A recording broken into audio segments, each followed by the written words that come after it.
A $5.3 million check sat in my grease-stained hands. I left work early, ready to surprise my wife and change our lives. But when I reached the front door, I didn't go in. I stood there and listened. Inside, she was calmly planning to drug me, declare me incompetent, and put me in a nursing home so she could sell the house. They thought I was just a confused old mechanic. They were wrong. I appreciate you spending your time here. Before we continue, comment below and tell me where you're watching from tonight. A quick note, some elements are fictionalized to enhance the story and its lessons. Any similarities to real individuals or places are unintentional, but the message I'm sharing is absolutely meaningful.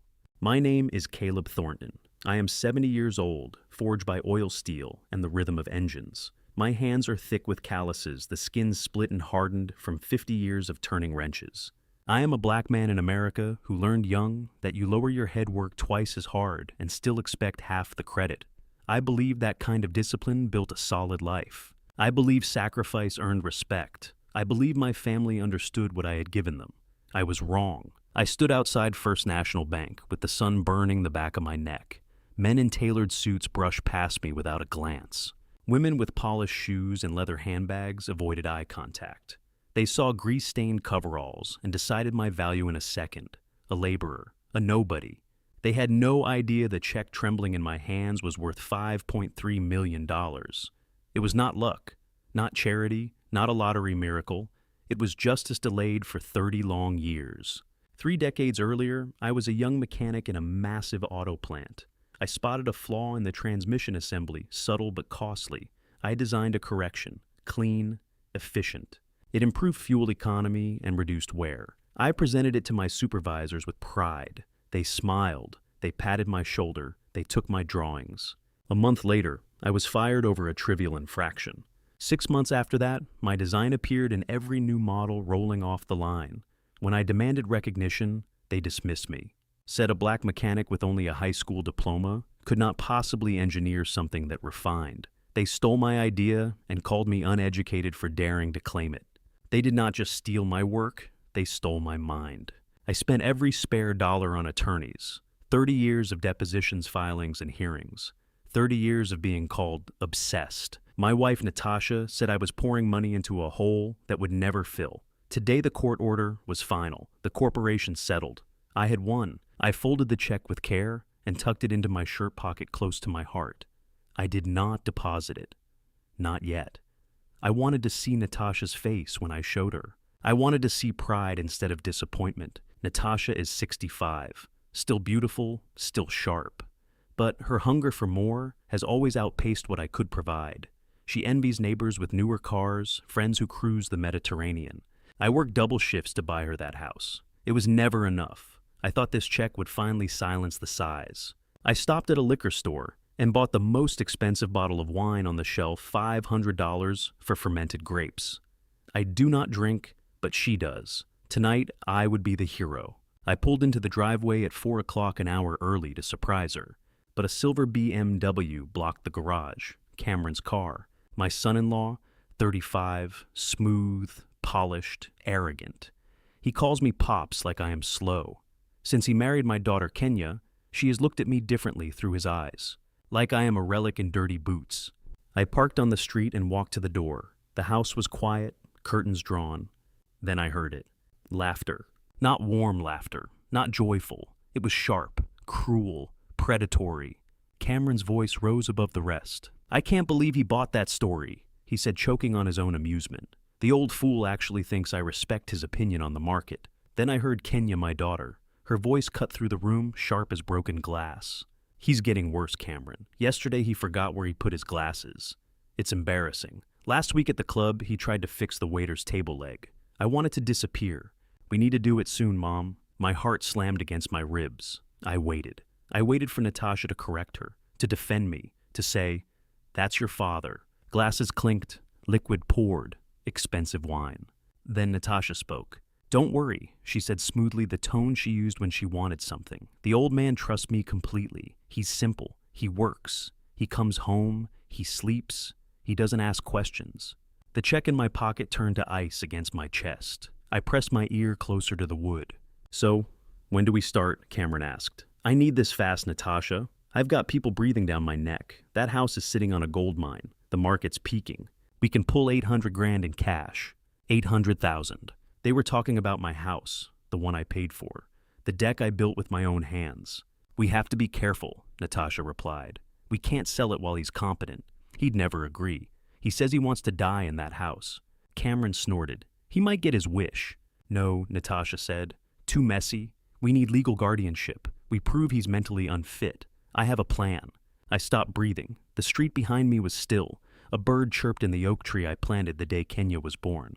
You remember I used to be a nurse, Natasha continued. I know how the system works. I have a friend at the pharmacy. I got a supply of the blue pills. What blue pills? Kenya asked. They look exactly like his blood pressure medication, Natasha explained calmly. But they're not. Heavy sedatives mixed with hallucinogens, used for psychotic episodes.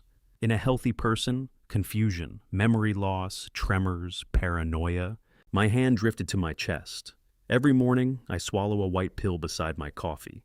Every morning, she smiles and says, "Take your medicine, Caleb." Tonight I switch them, Natasha said. Her voice was no longer warm. It was ice. In a week, he'll forget words. In 2 weeks, he'll wet the bed. In a month, he'll be drooling. Then we call Dr. Hill. He owes me. He'll certify rapid onset dementia. We put him in the state facility. Cheap. I get power of attorney. We sell the house. Perfect, Cameron said. Glasses clinked. To the blue pill. Cheers, Kenya laughed. To freedom. Cheers, Natasha finished. To getting what we deserve. I stood frozen on the porch. The $500 bottle weighed like a brick in my hand. The label was dark red, almost the color of blood. My knees buckled. I gripped the railing. My wife, my daughter. They weren't ungrateful. They were planning to erase me, to poison my mind and steal my life. My hands trembled not from age, but from rage. Cold, steady, dangerous. I imagined kicking the door in, smashing the bottle across Cameron's skull. I'm strong. I swing sledgehammers for a living. Then I felt the check in my pocket. $5.3 million. If I stormed in, I would become exactly what they needed: an angry black man, a violent husband. They would call the police. They would point at me and say, "See, he's unstable." And they would win. No, that was not the way. I stared at the BMW in my driveway, then at the house I had painted myself just last summer. Fresh white trim, clean shutters, pride layered in every stroke. I stepped back from the door, slowly, careful not to let my boots grind the gravel. I moved like a thief leaving his own property. I slid into my truck and set the $500 bottle of wine on the passenger seat. For a long moment, I just sat there. That house had held my child's laughter. It had held Christmas mornings and long summers and quiet nights beside a woman I believed loved me. Now it was only wood and brick. The home was gone. I turned the key. The engine rumbled. I backed out and drove away. I did not return to the shop. Instead, I crossed town to a quiet park and sat on a weathered bench as the sun sank low. I pulled the check from my pocket and studied the zeros. They wanted $800,000. They were ready to dismantle my mind for it. They had no idea I carried over $5 million against my chest. They thought I was simple. Simple men do not survive 30 years of corporate warfare. I reached into my wallet and removed a business card worn soft at the edges. Ophelia Price, the attorney who had stood beside me in the court. Ruthless, precise. A woman who despised bullies. I dialed. "Ophelia," I said when she answered. "It's Caleb. I won." Her voice was calm. "I knew you would. Congratulations." "I'm not calling to celebrate," I said. "I need you again." "For what?" "For a divorce, a fraud case, and possibly attempted murder." I told her everything: the blue pills, the guardianship scheme, the facility on the edge of town. When I finished, silence stretched between us. "Do not go home tonight," she said at last. "Get a hotel, pay cash." "No," I replied. "Caleb, they're planning to poison you." "I know, but if I disappear, they'll hide the evidence. I need them confident. I need that pill in my hand." "Are you certain?" "I want them laughing," I said. "I want them believing I'm the tired old mechanic they think I am." I ended the call, opened the wine, and poured it onto the grass. The dark red soaked into the earth like spilled blood. I tossed the empty bottle and drove home. At 6 sharp, I walked through my front door the hour a mechanic returns from work. The house smelled of rosemary and roast beef, a scent I once loved. Tonight it smelled like bait. Natasha stood at the stove stirring stew. She turned and smiled. 40 years beside that smile, and I suddenly saw a stranger. "You're late, honey." she said, wiping her hands on her apron before kissing my cheek. Her lips were cool. I was worried. Truck gave me trouble, I answered evenly. Poor baby, you work too hard. Wash up, and don't forget your medicine. I said it out. I glanced toward the table. A glass of water waited. Beside it lay a single blue pill. So it had begun. Cameron lounged in my recliner, the one I bought with overtime pay in 1998. He didn't rise. He glanced at me over his phone and smirked. Hey, Pops, you look rough, falling apart at the seams. He stood, eventually strolling over to pat my shoulder. His touch was heavy and dismissive, the way a man pats a dog he plans to put down. Heat climbed my neck. My hand, strong enough to bend steel, could have snapped his wrist. But I let my shoulders sag. I lowered my gaze. Just a tired old man, I murmured, letting my voice quiver. Kenya entered wearing a new dress, expensive, likely charged to me. Hi, Daddy, she said, brushing a dry kiss against my cheek. Go wash up. Mom made your favorite. They were performing. I was the prop. At dinner, Natasha sat at the head of the table, my seat. I took a place along the side like a guest. The stew tasted fine, yet ash filled my mouth. Cameron talked about markets and closing deals. Lies. I knew he owed dangerous men money. Still he boasted. You wouldn't understand finance, Caleb. It's a young man's game. I chewed slowly. $5.3 million rested in my truck's glove compartment. I understood finance perfectly. The conversation thinned. Natasha cleared her throat and placed a small plastic cup beside my water. Inside sat the pill, bright electric blue. Oval, not white and round like the one I had taken for years. Take your medicine, honey, she cooed. A new supplement. It'll help your brain. I looked at the pill, then I looked at my wife, and I smiled. 30 years ago, Natasha worked as a nurse in a neurological ward. She used to come home and tell me stories about violent patients and the cocktails they used to quiet them down. She called it quiet time. She knew dosages, she knew drug interactions, she knew exactly how much to give to turn a man into a shadow of himself. This wasn't a supplement. It was a chemical lobotomy. I picked up the pill and let my hand tremble. I made sure they saw the shake, weak, fragile, afraid. I opened my mouth and placed the pill inside, but I did not swallow. I tucked it beneath my tongue, a trick I'd learned from an old mechanic who used to hide tobacco that way when the foreman walked by. The pill was bitter. It burned the tender skin under my tongue. I took a long swallow of water and forced myself to smile.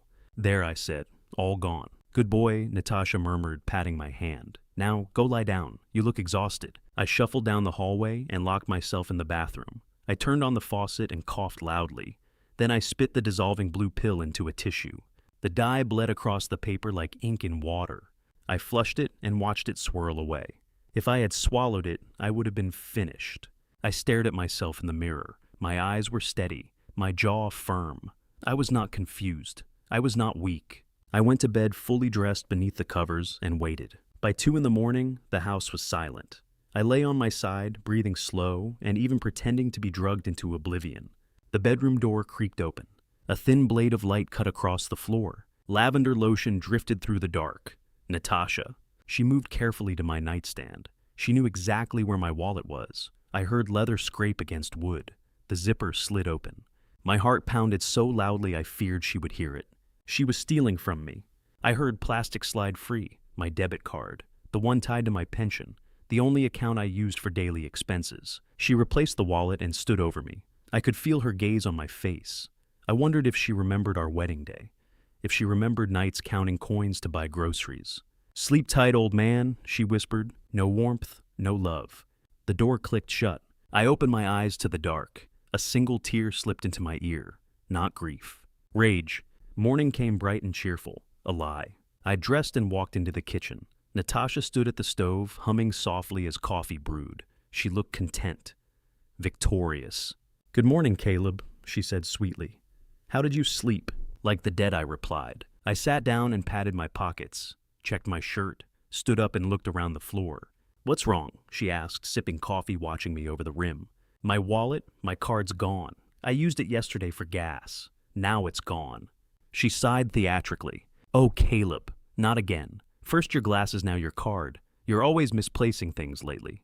I didn't lose it, I said firmly. Someone took it. She laughed short and sharp. Who would take your little pension card? Me, Cameron, Kenya. Why would we want that? You probably dropped it, or threw it away. You get confused when you're tired. She wore a silk robe and stood like she owned everything. I knew the card was in her purse. I knew she would drain the account. I knew she would use my own money to secure their loyalty. But it wasn't time to fight. Maybe you're right, I muttered, rubbing my forehead. I feel foggy, head hurts. Must be the new medicine. See, she said gently. You just need time to adjust. Don't worry about the bank. I'll call them. I'll handle the finances now. You're too old to stress about money. Just rest. I'll take care of everything. She smiled. It was the smile of a jailer locking a cell. She thought she had taken my money. She thought she had taken my dignity. She thought she had taken my mind. She had only taken the bait. At 7 sharp, Cameron walked in without knocking. Thick leather portfolio under his arm, expensive bourbon in hand.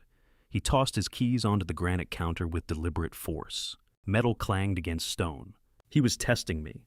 I flinched.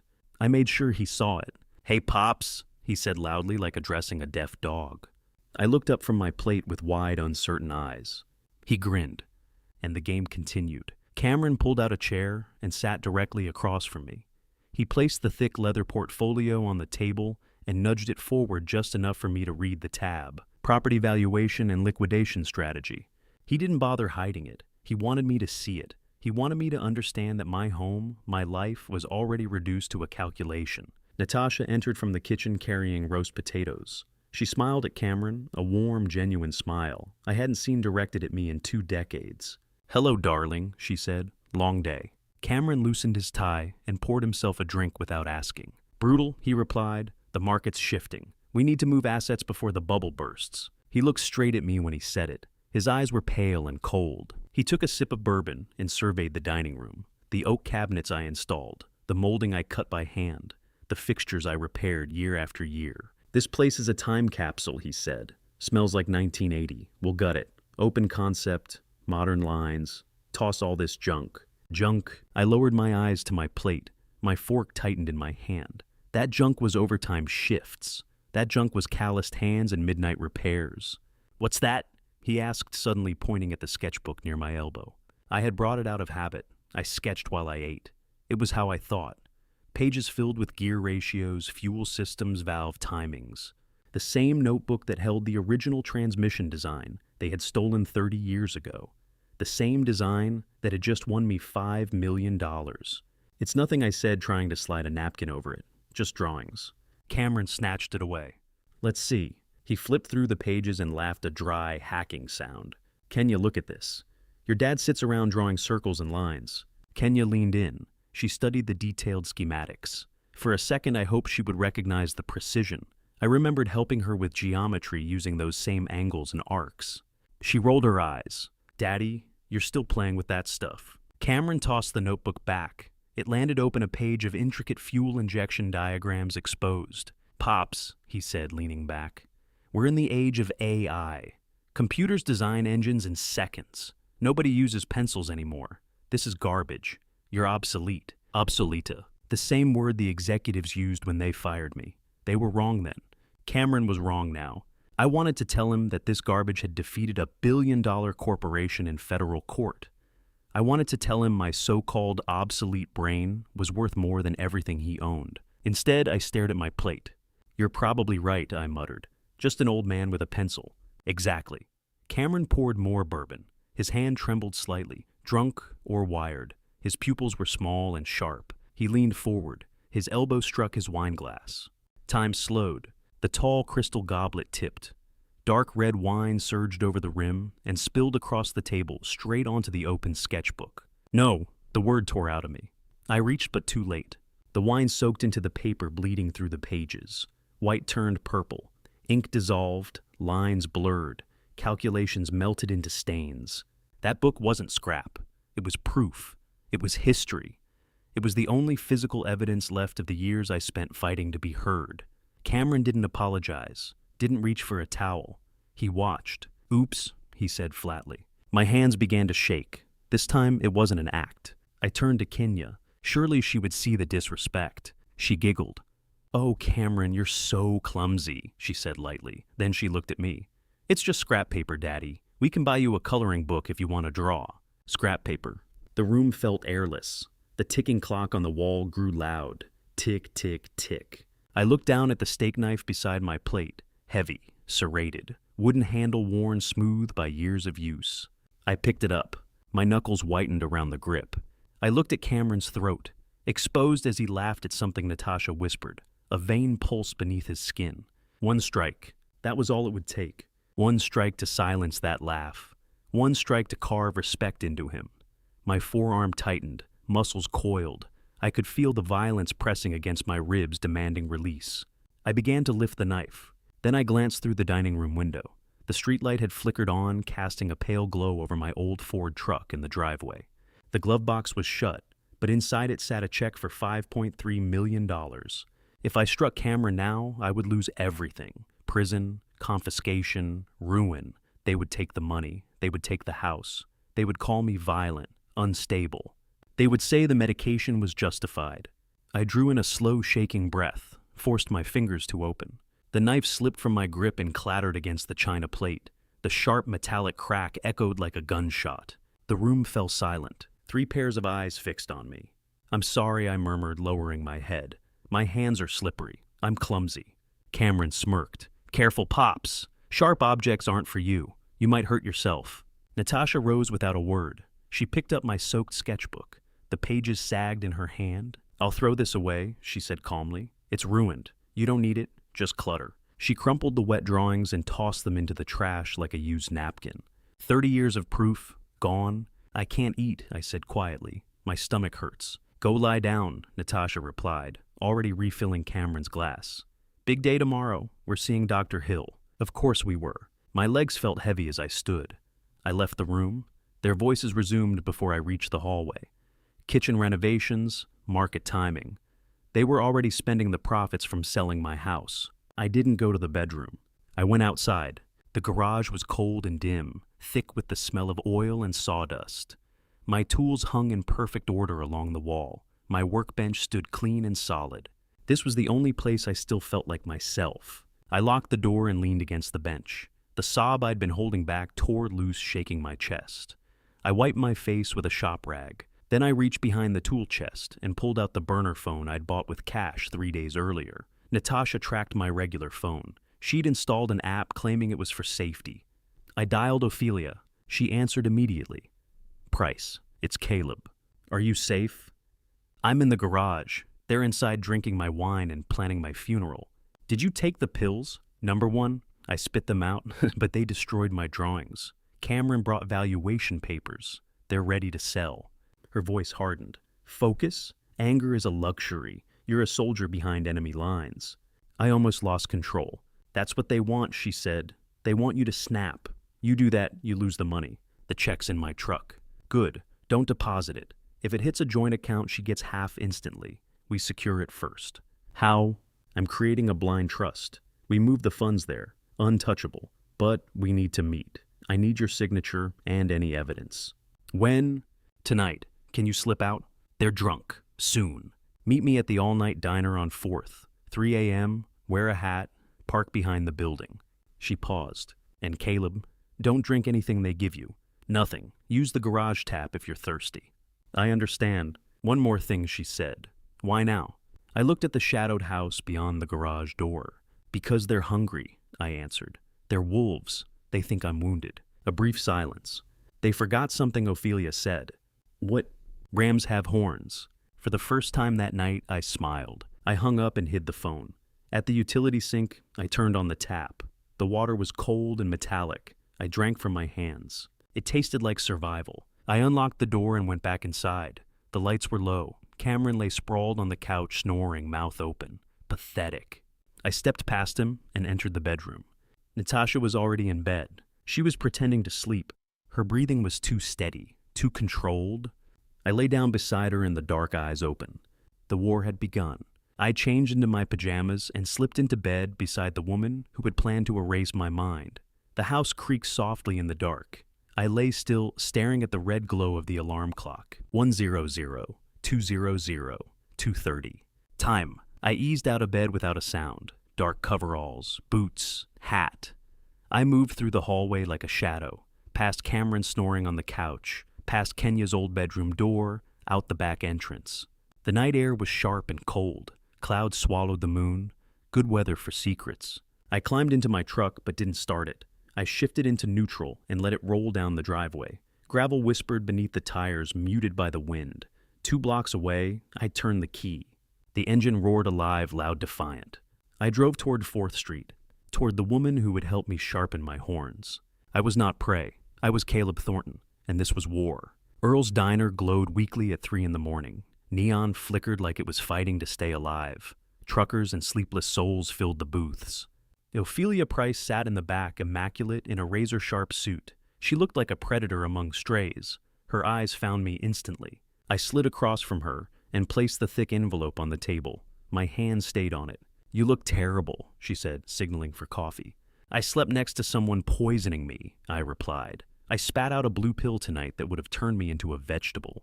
She leaned forward, voice dropping low. "I don't have much time, Caleb. I ran a background check. Cameron owes $2 million, not to banks, to men who break bones." I nodded slowly. I knew he was desperate. "He needs your house, immediately. And the law gives him a weapon emergency guardianship." "What does that mean?" "It's a legal trap," she said. "If they convince a judge you're mentally incapacitated, even temporarily, they gain control of your finances, your medical decisions, everything. They can freeze accounts, sell property, claim it's for your care." "But I'm fine," I snapped. "I just want a federal case." "It doesn't matter," she cut in sharply. "Truth is irrelevant in family court. Documentation wins. If your wife claims instability and a doctor confirms cognitive decline, a judge signs the order. Once that happens, your house can be sold before you even file an appeal." A chill slid down my spine. "They're building a record," she continued. "Every forgotten item, every raised voice, every moment of frustration. It's all evidence. And tomorrow, they escalate." "What do you mean?" "I accessed Natasha's synced calendar. She shares it with Cameron. A Dr. Hill is scheduled to visit your house in the morning." "Who is he?" "A psychiatrist with a reputation. He runs a private facility outside town. He signs paperwork for a price. If he shows up tomorrow, it won't be to evaluate you. It'll be to declare you unfit." They weren't stealing money. They were erasing me. "What do I do?" I asked, gripping the table edge. "You become flawless," Ophelia said. "No anger, no sarcasm, no hesitation. Calm, rational, boring. If you show emotion, it's agitation. If you pause, it's confusion. You must be controlled." She slid a thick document across the table. "The blind trust," she said. "Once signed, the settlement moves beyond their reach. Completely separate, untouchable." I looked at the pages, then at her. "And if they try tomorrow?" She met my eyes. "Then we make sure the wolves realize the ram has horns." "Sign this," Ophelia said, sliding the documents toward me. "We're creating the blind mechanic trust. Once the patent settlement moves into it, the money is no longer legally yours. If they manage to secure guardianship, they still won't be able to touch assets you don't technically own." I didn't hesitate.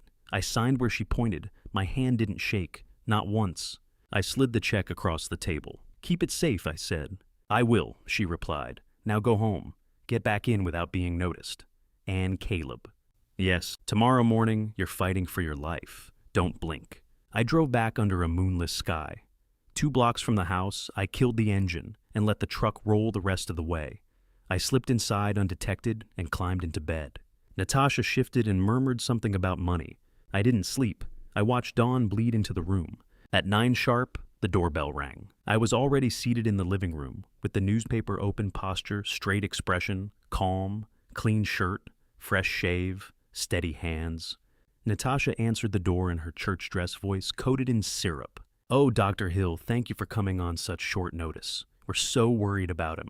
She ushered him inside. Dr. Hill was tall and narrow, wearing an expensive gray suit that fit like it belonged to someone else. His face was sharp and small-eyed like a ferret's. He carried a leather notebook and looked first at Natasha. "Is this the patient?" he asked, as if I were an appliance. "Yes," Natasha said softly, dabbing imaginary tears. "My husband, Caleb. He's been confused." I folded the paper and stood. I extended my hand. "Good morning, doctor. I didn't realize we were expecting company." He blinked. He hadn't expected coherence. He shook my hand. His grip was damp. "Just a friendly visit," he said. "Please sit." He took the chair opposite me. Natasha sat beside him, glancing toward the kitchen, where Cameron and Kenya were hiding. "So, Caleb," he began, flipping open the notebook. "Your wife says you've been experiencing memory issues." "I'm 70, I said calmly. I misplace my keys sometimes, but I can still recite the firing order of a 1965 Mustang from memory. He scribbled something. Fixation on past mechanical details, he muttered. He looked up. Tell me about yesterday. I worked, came home, had dinner. Do you remember the fire? The air thickened. Fire? Yes. Natasha says you attempted to burn the house down, turned on the gas stove and tried to light a newspaper. She intervened. Then I looked at my wife. She stared at the carpet trembling on cue. He was so angry, she whispered. He said the house was cold. He screamed. I was terrified. It was elaborate, detailed. Arson meant danger. Danger meant emergency guardianship. The anger surged through me like heat through steel. Don't blink, Caleb. I inhaled slowly. That's interesting, I said evenly, but it's impossible. Why impossible? Dr. Hill asked, already writing. We have an electric stove, I replied. GE profile induction cooktop, installed 5 years ago. No flame. Safety lock engaged. You can't light a newspaper with it. You're welcome to inspect it. His pen stopped. He glanced at Natasha. She paled. Oh, she said too quickly. Maybe it was the toaster. Yes, he tried to put paper in the toaster. I held Dr. Hill's gaze. A legitimate physician would have questioned the contradiction. He didn't. Confusion about household appliances, he wrote. Agitation when confronted. Facts didn't matter. The script was pre-written. He tried another angle. What's today's date? Tuesday, October 24th. The president, I answered. Count backward from 100 by sevens. 93, 86, 79, 72, 65, 58. I didn't falter. Numbers were my trade, my rhythm. He frowned. Why are you so defensive, he asked. I'm answering your questions. Your hands are clenched. Your jaw is tight. Do you feel like hurting Natasha? No. Do you believe people are plotting against you? There it was. If I said yes, paranoia. If I said no, denial. I chose precision. I feel like a man who's worked hard his whole life, I said. I feel like a husband answering questions about a fire that never happened. He closed the notebook sharply. I've seen enough. Natasha stood quickly. Is it bad? She asked, eyes glittering. We'll discuss privately, he said. But yes, the indicators are clear. He turned to me. Take care, Caleb. Get rest. They walked toward the door. I remained seated. I watched him slide the notebook into his pocket. I saw the page before it disappeared. Large, jagged handwriting. Probable dementia, paranoid ideation, recommendation, emergency guardianship evaluation. The verdict had been decided before he arrived, but so had mine. Patient exhibits advanced dementia with paranoid delusions. Immediate custodial care recommended.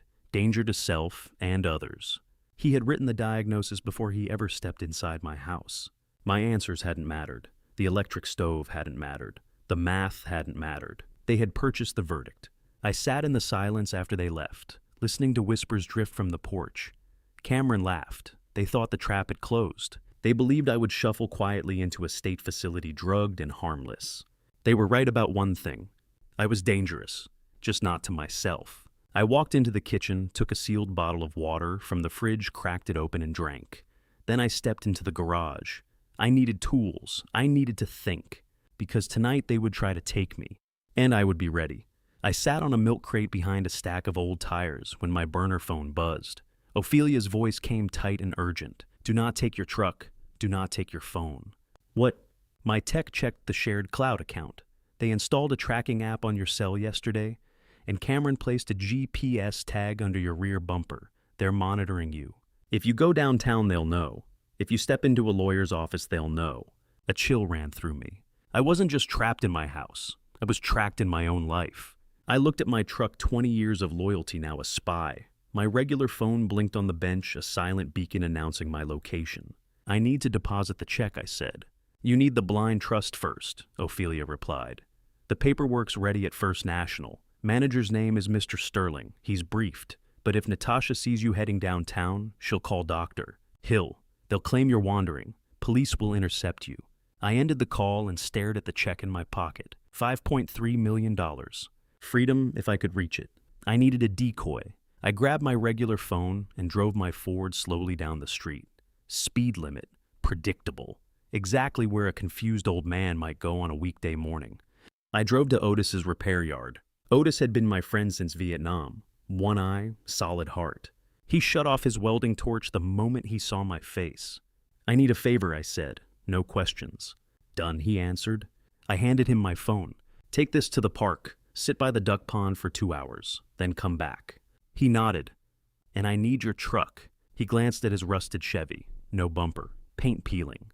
"It pulls left," he said. "Brakes are soft." "Perfect." I left my Ford in his lot. The tracker would show me there. Then the park. Just an old mechanic wasting time. I climbed into Otis's truck, pulled my hat low, and took back roads toward the city. 3 blocks from First National, I parked and walked. Grease-stained coveralls, muddy boots. People stepped aside as I approached the revolving doors. They saw grime and age, not leverage. The cold air of the bank hit me like winter. Marble floors, high ceilings. It smelled like money, and I had come to protect mine. A security guard stepped directly into my path the moment I crossed the marble floor. He was broad-shouldered hand, resting casually, but not casually on his belt. "Can I help you, sir?" he asked. His tone wasn't helpful. It was territorial. "I need to see Mr. Sterling," I said. His eyes dragged over my grease-stained coveralls and muddy boots. A smirk tugged at his mouth. "Mr. Sterling is the branch manager," he said. "He doesn't take walk-ins, especially not for accounts like yours. The ATM's outside." I didn't step back. I didn't blink. I felt the weight of the check against my chest. "I'm not here for the ATM," I said evenly. "Tell him Caleb Thornton is here." He chuckled. "Look, old-timer, you're making a scene. Head outside before I escort you." People were staring now. A teller leaned toward her coworker and whispered. To them, I was exactly what Natasha wanted the world to see, a confused old black man causing trouble in a bank lobby. I reached into my pocket. The guard stiffened. I pulled out the check. I unfolded it carefully and slammed it onto the marble counter beside us. The crack echoed across the lobby. The court seal gleamed. The zeros were sharp and undeniable. The guard's smirk vanished. His eyes widened. He swallowed. "Get Mr. Sterling," I said quietly. "Now." 5 minutes later, I was seated in a leather chair inside a corner office overlooking the skyline. Mr. Sterling himself poured me coffee. The man who didn't take walk-ins now treated me like royalty. We moved quickly. Papers were signed. The blind mechanic trust was activated. The settlement funds transferred out of my name and into the trust with Ophelia as trustee and me as beneficiary. Legally insulated, untouchable. Even if they declared me incompetent 10 times over, they couldn't seize what I no longer technically owned. When I shook Mr. Sterling's hand, something heavy lifted off my shoulders. The money was safe. I stepped back into the main lobby, adjusting my hat, heading toward the exit. "Come on, you have to approve it. The collateral is solid." I froze. I knew that voice. Through the glass partition of the loan department, Cameron stood at a desk red-faced and sweating, arguing with a loan officer who looked bored beyond belief. "I cannot approve this, Mr. Sinclair," the officer said flatly. "Your credit score is below 500. Every line of credit is maxed. And the property listed as collateral is not in your name. It belongs to your father-in-law." "He's signing it over next week," Cameron snapped. "It's done. I just need a bridge loan. 50 grand, temporary. $50,000. He was begging. The shark wasn't a predator. He was a desperate gambler drowning in debt. I had to pass him to leave. I lowered my hat until the brim brushed my nose. I hunched my shoulders and adopted the shuffle of a tired laborer. I walked past the glass. Cameron slammed his palm on the desk. "Do you know who I am?" He turned and his eyes swept the lobby. They landed on me. I kept walking, 10 feet from the revolving door. "Pops," he whispered. I didn't stop. "Pops." I pushed through the door and stepped into the heat of the street. I turned left quick, but not running. The door spun behind me. Cameron stepped onto the sidewalk, scanning wildly. I slipped into an alley and pressed myself against the brick wall, holding my breath. His footsteps approached the mouth of the alley. "No," he muttered. "Can't be. The app says he's at the park." He laughed nervously. "I'm seeing things." He turned and went back inside to beg for money he would never receive. I waited another minute before walking calmly back to Otis's truck. My hands were shaking, but I was smiling. Cameron had seen me and doubted himself. That doubt would grow. It would make him sloppy. I switched vehicles at the scrapyard and reclaimed my phone. "Ducks eat well," I asked Otis. "They ate good," he said. "So did I." I drove home. Natasha was waiting. "Did you enjoy the park?" she asked, eyes sharp. "It was peaceful," I replied. "Fed the birds." She glanced at my boots. "Clean." A flicker of suspicion crossed her face. That afternoon, Cameron returned pacing like a trapped animal. I watched him over a magazine. I saw him. Cameron hissed to Natasha. At First National. Natasha laughed. Impossible. The tracker showed him at the scrapyard in the park. I know what I saw. You're stressed, she snapped. Caleb's senile. He doesn't know what day it is. How would he get downtown? Cameron ran a hand through his hair. If he has money we don't know about, we're finished. We can't wait for paperwork. We need something big. Something that proves he's dangerous. Natasha went still. You're right, she said softly. We need an accident. My stomach tightened. Gas, she continued. Old men forget to turn things off. They leave gas running. Judges love negligence. We have electric appliances. There's a gas line for the fireplace, she replied calmly. And a heater in the basement. Valves fail, especially if tampered with. They were willing to risk blowing up the house to trap me. Desperation had sharpened them. I went to bed at 9, fully clothed beneath the covers. In my hand was a silver serving spoon I had reshaped on the garage concrete. The handle was filed into a narrow, hardened edge. Not a spoon anymore. A pry bar. A weapon. I lay still listening. The refrigerator hummed. Wind rattled the window. Then, a faint hiss. Soft at first, like a snake sliding through grass. I slipped from bed silently and crept to the hallway. The sound grew louder near the basement door. Gas. They weren't bluffing. I descended the steps carefully. The smell hit me halfway down, sharp metallic. In the dim light I saw it. The valve on the basement heater had been twisted open, just enough. If I flipped a light switch upstairs, the whole house would ignite. They planned to discover me confused in the basement, or rescue me heroically, or let the explosion speak for itself. I didn't panic. I turned the valve off slowly. Then I opened 2 small basement windows for ventilation. I went back upstairs, wiping my hands on my pants. I could confront them. I could scream. Instead, I returned to bed. The game wasn't about anger. It was about timing. I lay there and waited. And upstairs, the wolves believed the sheep was sleeping. They had no idea the ram was awake and sharpening his horns. I sat up in bed. The smell hit me immediately sharp, sulfurous, unmistakable. Rotten eggs, mercaptan. The chemical they add to natural gas so you know you're about to die. It was seeping in from under the door. They were pumping it into my room. They had likely opened the hallway heater valve or rigged something more direct. It didn't matter how. The result was the same. The air was turning into poison. I swung my legs off the bed. Already my head felt light. Gas displaces oxygen. It makes you drowsy, weak, compliant. That was the plan. I would pass out. They would call 911, drag me onto the lawn, cry to the fire department that I had tried to kill myself, tell the police I'd been confused tampering with gas lines.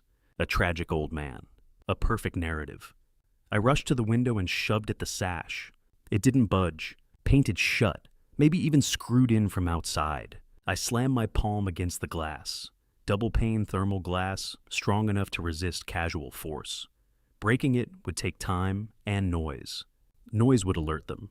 I grabbed the bedroom door handle. It didn't turn. Locked from the hallway. I was sealed inside. The room was becoming a chamber. I coughed. My lungs felt heavy like I was breathing through wet wool. My eyes stung. My thoughts slowed at the edges. I dropped to my knees and shoved a towel along the gap beneath the door, where the gas seeped strongest. It wasn't a solution, just a delay. I looked at the hinges. Old brass, painted over a dozen times, and mounted on my side. Their mistake. They thought a locked handle was enough. They forgot what I did for 50 years. They forgot I dismantled engines for breakfast. I pulled the sharpened silver spoon from my pocket. My fingers tingled. Oxygen deprivation was creeping in. I had to stay methodical. I wedged the flattened tip beneath the top hinge pin. The paint cracked. I pushed against the door frame for leverage. It shifted barely. I pushed again. My vision blurred at the edges. My heartbeat thudded in my ears. Move, I whispered. The pin popped upward. I yanked it free. 1. I dropped to the bottom hinge. The air down low was thicker, sourer. I held my breath and drove the spoon beneath the rusted pin. This one fought back. The metal dug into my palm. The spoon handle bent slightly. I pushed harder. Metal screeched. The pin jerked loose. 2. The middle hinge. I was dizzy now. The room felt underwater. A ringing filled my head. No, not here, not like this. I hammered the spoon handle with the heel of my boot. The hinge pin shot out and clattered onto the floor. 3. I grabbed the knob and pulled. The door sagged inward, free from its frame. Hallway air hit my face. Not clean, but better. I stumbled out. The smell was strong here, too. The source sat on the floor beside my door, a small portable camping stove. Valve open. Gas hissing softly into the house. It was staged beautifully. They would say I'd been experimenting. I leaned down and turned the valve closed. The hiss stopped. Silence returned. I walked down the hallway, legs shaky but mind sharpening. I opened the front door, then the back door. I raised every window on the first floor. Wind surged through the house, sweeping poison out. I poured myself a glass of water in the kitchen and sat calmly on the sofa. I waited. 10 minutes later, hurried footsteps thundered upstairs. Natasha came rushing down in her nightgown, hair wild, phone in hand, ready to dial 911, ready to scream. She expected smoke, or a body. Instead, she found me sitting upright, sipping water. She froze. The phone slipped from her hand. "Caleb," she breathed. "Good morning," I said calmly. "You're awake." I smelled gas. "Yes," I replied. "Someone left a camping stove running outside my bedroom." "That's dangerous, Natasha. You should be more careful." She stared at me like I had risen from the grave. Cameron appeared at the top of the stairs. "Is it done?" he asked sleepily. "Did you call?" He saw me. His jaw dropped. "Hey, Pops," he croaked. "What are you doing up?" "Enjoying fresh air," I said. "You two might want to open a window." I sipped water. They knew. I knew, but neither side could speak the truth. Because truth would mean attempted murder. "Go back to bed," I told them. "I'll handle the house," since apparently I'm the only one who knows how a stove works. They turned and climbed the stairs like prisoners. I stayed awake until sunrise. Alive, angry. The rules had changed. 2 days later, Kenya announced she was throwing me a birthday party. I wasn't turning 70 for 3 more months, but she insisted we celebrate while we still can. It wasn't a celebration. It was evidence collection. Saturday at 6, the house filled with strangers. Not my people. My friends wear denim and smell like oil. These guests arrived in Teslas and wore shoes worth more than my first car. Cameron's clients. Cameron's creditors. They sipped liquor from my cabinet and studied me like a curiosity. As I sat in my armchair wearing my best Sunday suit. 5 minutes before guests arrived, Natasha accidentally spilled coffee on my lapel. She dabbed at it, only smearing it darker. Costume design. I was meant to look stained, neglected, diminished. Kenya floated through the room, holding her phone high. Ring light clipped on. Live streaming. "Here's the birthday boy," she chirped, shoving the camera in my face. "Say hi, Daddy. He's having a good day today. He recognizes me." A woman in red whispered, "Oh, how sweet." I forced a smile. "Hello," I said evenly. "I'm happy to be here." "Such lucidity," someone murmured. My hands tightened around the chair arms. I wanted to stand and tell them I'd engineered a transmission system that beat a billion-dollar corporation in federal court. But I didn't move. "Do not blink." Cameron clapped his hands loudly. "Attention, everyone."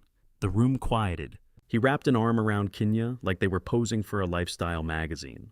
"We have a very special gift for Pops," he announced. "We know things have been getting harder. Little things, like remembering time or food." A ripple of nervous laughter passed through the room. "So, we got him something that's practical," Cameron continued. "Something to help preserve his dignity." He reached behind the sofa and pulled out a large silver-wrapped box. He walked toward me, eyes gleaming. "Open it, Pops." I took the box. Light. Too light. I untied the ribbon, removed the paper, lifted the lid. Inside sat a bright yellow plastic helmet with foam padding and chin strap. Beside it, a large box of children's flashcards. Early cognitive reinforcement kit. Alphabet cards, shape sorting blocks, a laminated chart labeled Daily Routine Tracker. The room burst into restrained laughter. "Oh, Cameron," someone said. Kenya leaned closer with the camera. "Isn't it thoughtful?" she cooed. "We just want to keep Daddy safe." "Safe." Cameron crouched beside me. "You can wear the helmet around the house," he said loudly, "in case you fall." More laughter. I looked at the helmet, at the flashcards, at the faces watching me disintegrate. They wanted humiliation. They wanted footage. They wanted rage. Instead, I reached into the box and picked up a flashcard. A simple card with the letter A. "Apple," I said calmly. Then another. "B. Bearing." The guest quieted slightly. I lifted the helmet. "Good safety design," I remarked. "Impact-resistant polymer, lightweight, probably ASTM rated." Cameron's smile flickered. I set the helmet gently on the coffee table. "Thank you," I said. thoughtful. Kenya blinked. No outburst. No confusion. No meltdown. Just calm. The tension shifted. Cameron straightened. Maybe we should demonstrate, he suggested loudly. Pops, why don't you try the cards? He grabbed one and held it up. What's this, Pops? It showed a simple clock face. What time is it? He asked. I glanced at the grandfather clock in the hallway. 6:27, I said. He checked his watch. 6:27. A few guests exchanged looks. Cameron grabbed another. Spelled dog. D-O-G. He flipped another. What's 7 times 8? 56. The laughter had died completely now. Kenya lowered her phone slightly. Cameron forced a chuckle. See, sometimes he's sharp. I leaned back in my chair. I appreciate the concern, I said evenly. But if you'd like to test memory, I can recite the torque specifications for a 1968 Camaro engine block. Silence. A man near the window cleared his throat. Cameron's jaw tightened. The party resumed awkwardly. Conversation fractured. The narrative had cracked, but I saw it in Natasha's eyes. This wasn't over. They had tried poison. They had tried humiliation. They would try something bigger, and I would be ready, because I wasn't declining. I was documenting, and every performance they staged was building the case that would bury them. The sheep had survived the gas chamber, and the wolves were starting to smell something else in the room. Fear. I pulled out the plastic object. It was a bib, a baby bib. It was huge. It was made of rubber. It had a picture of a cartoon duck on the front. At the bottom, there was a trough to catch spilled food. I pulled out the other object. It was a watch, but not a real watch. It was a toy. It was made of red and blue plastic. It had a face the size of a saucer with giant numbers. It was a toy for a toddler learning to tell time. To keep your shirt clean, Pops, Cameron said. His voice carried to the back of the room. And so you know when it is time for your nap. The silence held for a second. Then it broke. The room erupted in laughter. It was not warm laughter. It was cruel. It was the sound of a mob mocking the weak. They laughed at the old man holding the baby toys. They laughed at the mechanic who had been reduced to an infant. Kenya zoomed in with her camera. She was laughing too. Look, guys, she said to her followers. We are just trying to help him out. He is so cute with his little watch. I looked at Kenya, my daughter, my blood. I looked at her laughing face, and the world seemed to stop. The noise of the party faded into a dull roar. I remembered a day 15 years ago. It was a Tuesday. It was raining. Kenya was 17. She was crying at the kitchen table. Her eyes were red and swollen. She had been invited to the prom by the captain of the football team. She needed a dress. She had found the perfect one. It was blue silk. It cost $400. I did not have $400. The shop had been slow. We were behind on the mortgage. I had holes in my work boots. But I could not bear to see her cry. I could not bear to see her feel less than the other girls. I stopped eating lunch for a month. I worked extra shifts on the weekends. I sold my grandfather's gold pocket watch to a pawn shop downtown. It was the only heirloom I had. I sold it for $300. I scraped together the rest from the change jar. I bought her the dress. I brought it home in a plastic bag to keep it dry. She screamed when she saw it. She hugged me so hard I lost my breath. You are the best daddy in the world, she said. I love you so much. I wore cardboard in my boots that winter. I was hungry every afternoon, but it was worth it to see her smile. Now that same girl was standing in front of me, holding a phone like a weapon. She was selling my dignity for likes on the internet. She was laughing at the man who had starved for her. The pain in my chest was sharp. It was sharper than the knife I had almost used on Cameron. It was the pain of a heart breaking into dust. But I did not cry. I did not frown. I remembered the check. $5.3 million. I remembered the blind trust. I remembered the plan. I stood up. I moved slowly. I let my knees creak. I held up the yellow bib. Thank you, son, I said. My voice was loud enough to be heard over the laughter. It is a thoughtful gift. I put the bib around my neck. I fastened the Velcro. The plastic smelled of chemicals. I looked ridiculous. I knew I looked ridiculous. I picked up the toy watch. I strapped it to my wrist. It pinched my skin. I am glad you worry about my eating habits, I said. I smiled at the camera. I smiled at the strangers laughing at me. Then I turned to Cameron. I opened my arms. I want to thank you, I said. Come here, son. Give your old pops a hug. Cameron hesitated. He looked disgusted. He did not want to touch me. But the camera was rolling. He had to play the part of the loving son-in-law. He stepped forward. He leaned in. He patted my back stiffly. I wrapped my arms around him. I am strong. My arms are thick from lifting engines. I squeezed him. I squeezed him hard enough to make the air leave his lungs. I felt his body tense. I felt his panic. I leaned my head close to his. I put my lips right next to his ear. "Thank you for the watch, Cameron," I whispered. My voice was low. Only he could hear it. "It is good to know what time it is." He tried to pull away, but I held him fast. "Because time is running out," I whispered. "I know about the Porsche, Cameron. I know you borrowed $200,000 to buy it, and I know you have not made a payment in 4 months. He froze. He went rigid in my arms. "The bank called the house this morning." I lied. "They were looking for you. They said they are coming to repossess it on Monday. They said they are going to tow it right out of the driveway while the neighbors watch." I felt him shudder. The smell of his expensive cologne turned sour with the scent of sudden fear. I pulled back. I looked him in the eyes. His face was pale. The smirk was gone. His eyes were wide and terrified. I patted his cheek. It was a hard, heavy pat, just like he had done to me. "Enjoy the party, son," I said. I turned away from him.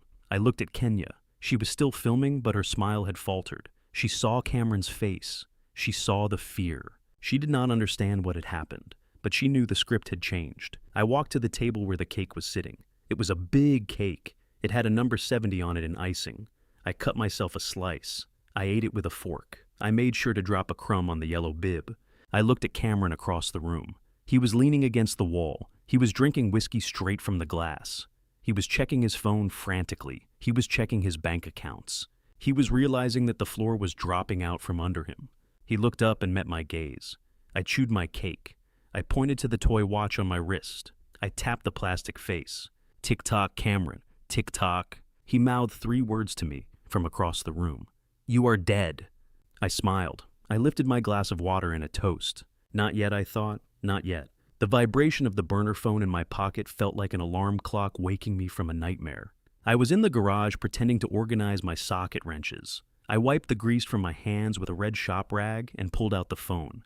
It was a message from Ophelia. She had sent a secure file. I tapped the screen. The document loaded slowly on the cheap data plan. It was a dossier from her private investigator. I read it standing up. My knees were too weak to sit. The investigator had dug deep into Cameron Sinclair. He had peeled back the layers of my son-in-law like a rotten onion. Cameron was not just a bad real estate agent. He was a gambler. He was a degenerate. The file showed records from underground casinos in Atlantic City and illegal sports books in Philadelphia. The numbers were staggering. Cameron had lost everything years ago. He had been borrowing from Peter to pay Paul, but Paul was tired of waiting. The last page of the report made my blood run cold. Cameron owed $2 million to a syndicate known for breaking knees and burying bodies in the Pine Barrens. The debt was called in 3 days ago. The deadline was next Tuesday. If Cameron did not pay, he would not just lose his car or his reputation. He would lose his life. I lowered the phone. It all made sense. The desperation, the gas leak, the rush to declare me incompetent. Cameron was not trying to get rich. He was trying to survive. My house was his life raft. It was worth $800,000. It was not enough to clear the debt, but it was enough to buy him time. It was enough to keep his fingers attached to his hands. He was willing to kill me to save himself. And my daughter Kenya was either too stupid to see it, or she was in on it too. I looked at the workbench. I saw a small black box. It was a diagnostic listening device I used to find engine knocks. It was a high-powered microphone with a magnetic base. It transmitted audio to a receiver up to 50 feet away. I grabbed it. I grabbed the receiver and a set of headphones. I walked back into the house. The air was thick with tension. Cameron was pacing in the dining room. Natasha was in the kitchen. Kenya had left to go shopping with money she did not have. I walked into the dining room. I pretended to drop my napkin. I knelt down. I stuck the magnetic microphone to the metal bracket underneath the heavy oak table. It was invisible unless you were lying on the floor. I stood up. Cameron glared at me. "What are you doing, old man?" he asked. "And just picking up my napkin," I said. "I am clumsy, remember." I shuffled out of the room. I went back to the garage. I put on the headphones. I turned up the volume. The sound was crystal clear. I could hear the hum of the refrigerator. I could hear Cameron breathing. It sounded like a bellows fanning a fire.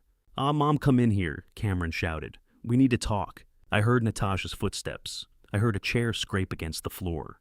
"What is it, Cameron?" she asked. Her voice was tired. "I am making dinner." "Forget dinner," Cameron screamed. The sound spiked in my ears. I flinched.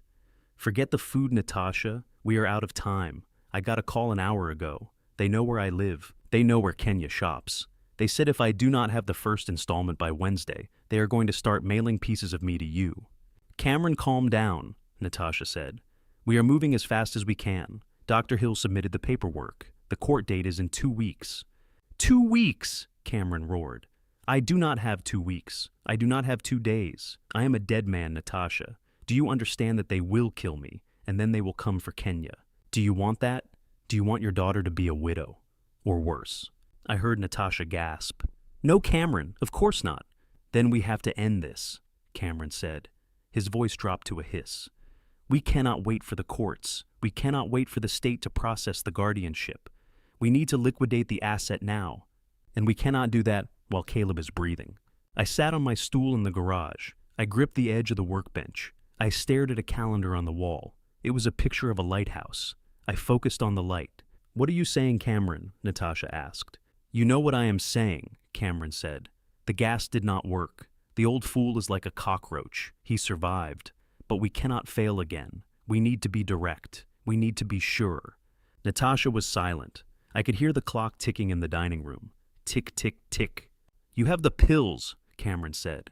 "You have the heavy stuff, the ones you used to steal from the hospital, the ones for the violent patients." "I have them," Natasha whispered.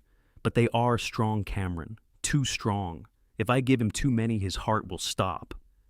"That is the point," Cameron said. "His heart stops. He is 70 years old. He has a history of high blood pressure. Nobody will question it. It happens every day. Old men die in their sleep. It is natural. It is a mercy." "Murder," Natasha said. "You are talking about murder." "I am talking about survival," Cameron snapped. "It is him or me, Natasha. Choose. Choose right now. Do you want to save the senile old man who wets himself? Or do you want to save your son-in-law and your daughter? Because if I go down, I am taking everyone with me." There was a long silence. I held my breath. I waited for my wife of 40 years to say no. I waited for her to slap him. I waited for her to call the police. "Okay," Natasha said. Her voice was flat. It was dead. "Okay, you will do it tonight," Cameron said. "Tonight?" Natasha agreed. "Make sure it is enough," Cameron said. "Make sure he does not wake up." "I will use 10, she said. 10 milligrams of diazepam mixed with the beta blockers. It will stop a horse." "Good," Cameron said. "Do it after dinner. Put it in something sweet. He loves sweets." I took off the headphones. My hands were cold. My heart was beating so slow, I thought it might stop on its own. It was not fear. It was grief. The woman I loved was gone. She had died a long time ago. The creature in my kitchen was a stranger. I sat there for an hour. I watched the sun go down. I watched the shadows lengthen across the floor. I thought about the life I had built. I thought about the transmission I designed. I thought about the $5.3 million in the blind trust. They wanted me dead. They wanted my money, but they had made a mistake. They thought I was weak. They thought I was alone. I stood up. I walked to the corner of the garage. There was a potted aloe vera plant there. It was dying. The soil was dry. I went back inside the house. I walked into the living room. Cameron was watching television. He looked relaxed. He smiled at me. It was the smile of a man who thought his problems were solved. "Oh, hey, Pops," he said. "Hungry?" "Not really," I said. "My stomach is a little upset." "That is too bad," Natasha called from the kitchen. "I made cookies, and I'm heating up some milk. It will help you sleep." I walked to my bedroom. I sat on the edge of the bed. I waited. 10 minutes later, Natasha walked in. She was carrying a tray. On the tray was a steaming mug of hot milk and a plate of oatmeal cookies. The smell of cinnamon and nutmeg filled the room. It smelled like comfort. It smelled like home. "Here you go, darling," she said. She set the tray on the nightstand. She sat down beside me. She put her hand on my knee. Her hand was warm. "You look tired, Caleb," she said. "You have been pacing all day. You need to rest." "I am tired, Natasha," I said. I looked at her face. I looked for a sign of hesitation. I looked for a tear. There was nothing. Her eyes were clear. Her smile was steady. She was a professional. She was doing a job. "Drink this. she said. She lifted the mug. It is warm milk with honey and spices, just like your mother used to make. It will help you relax. I took the mug. The ceramic was hot against my palms. I looked into the liquid. It was frothy and white. I could see specks of nutmeg floating on top, and I could see tiny white grains that had not fully dissolved. The poison.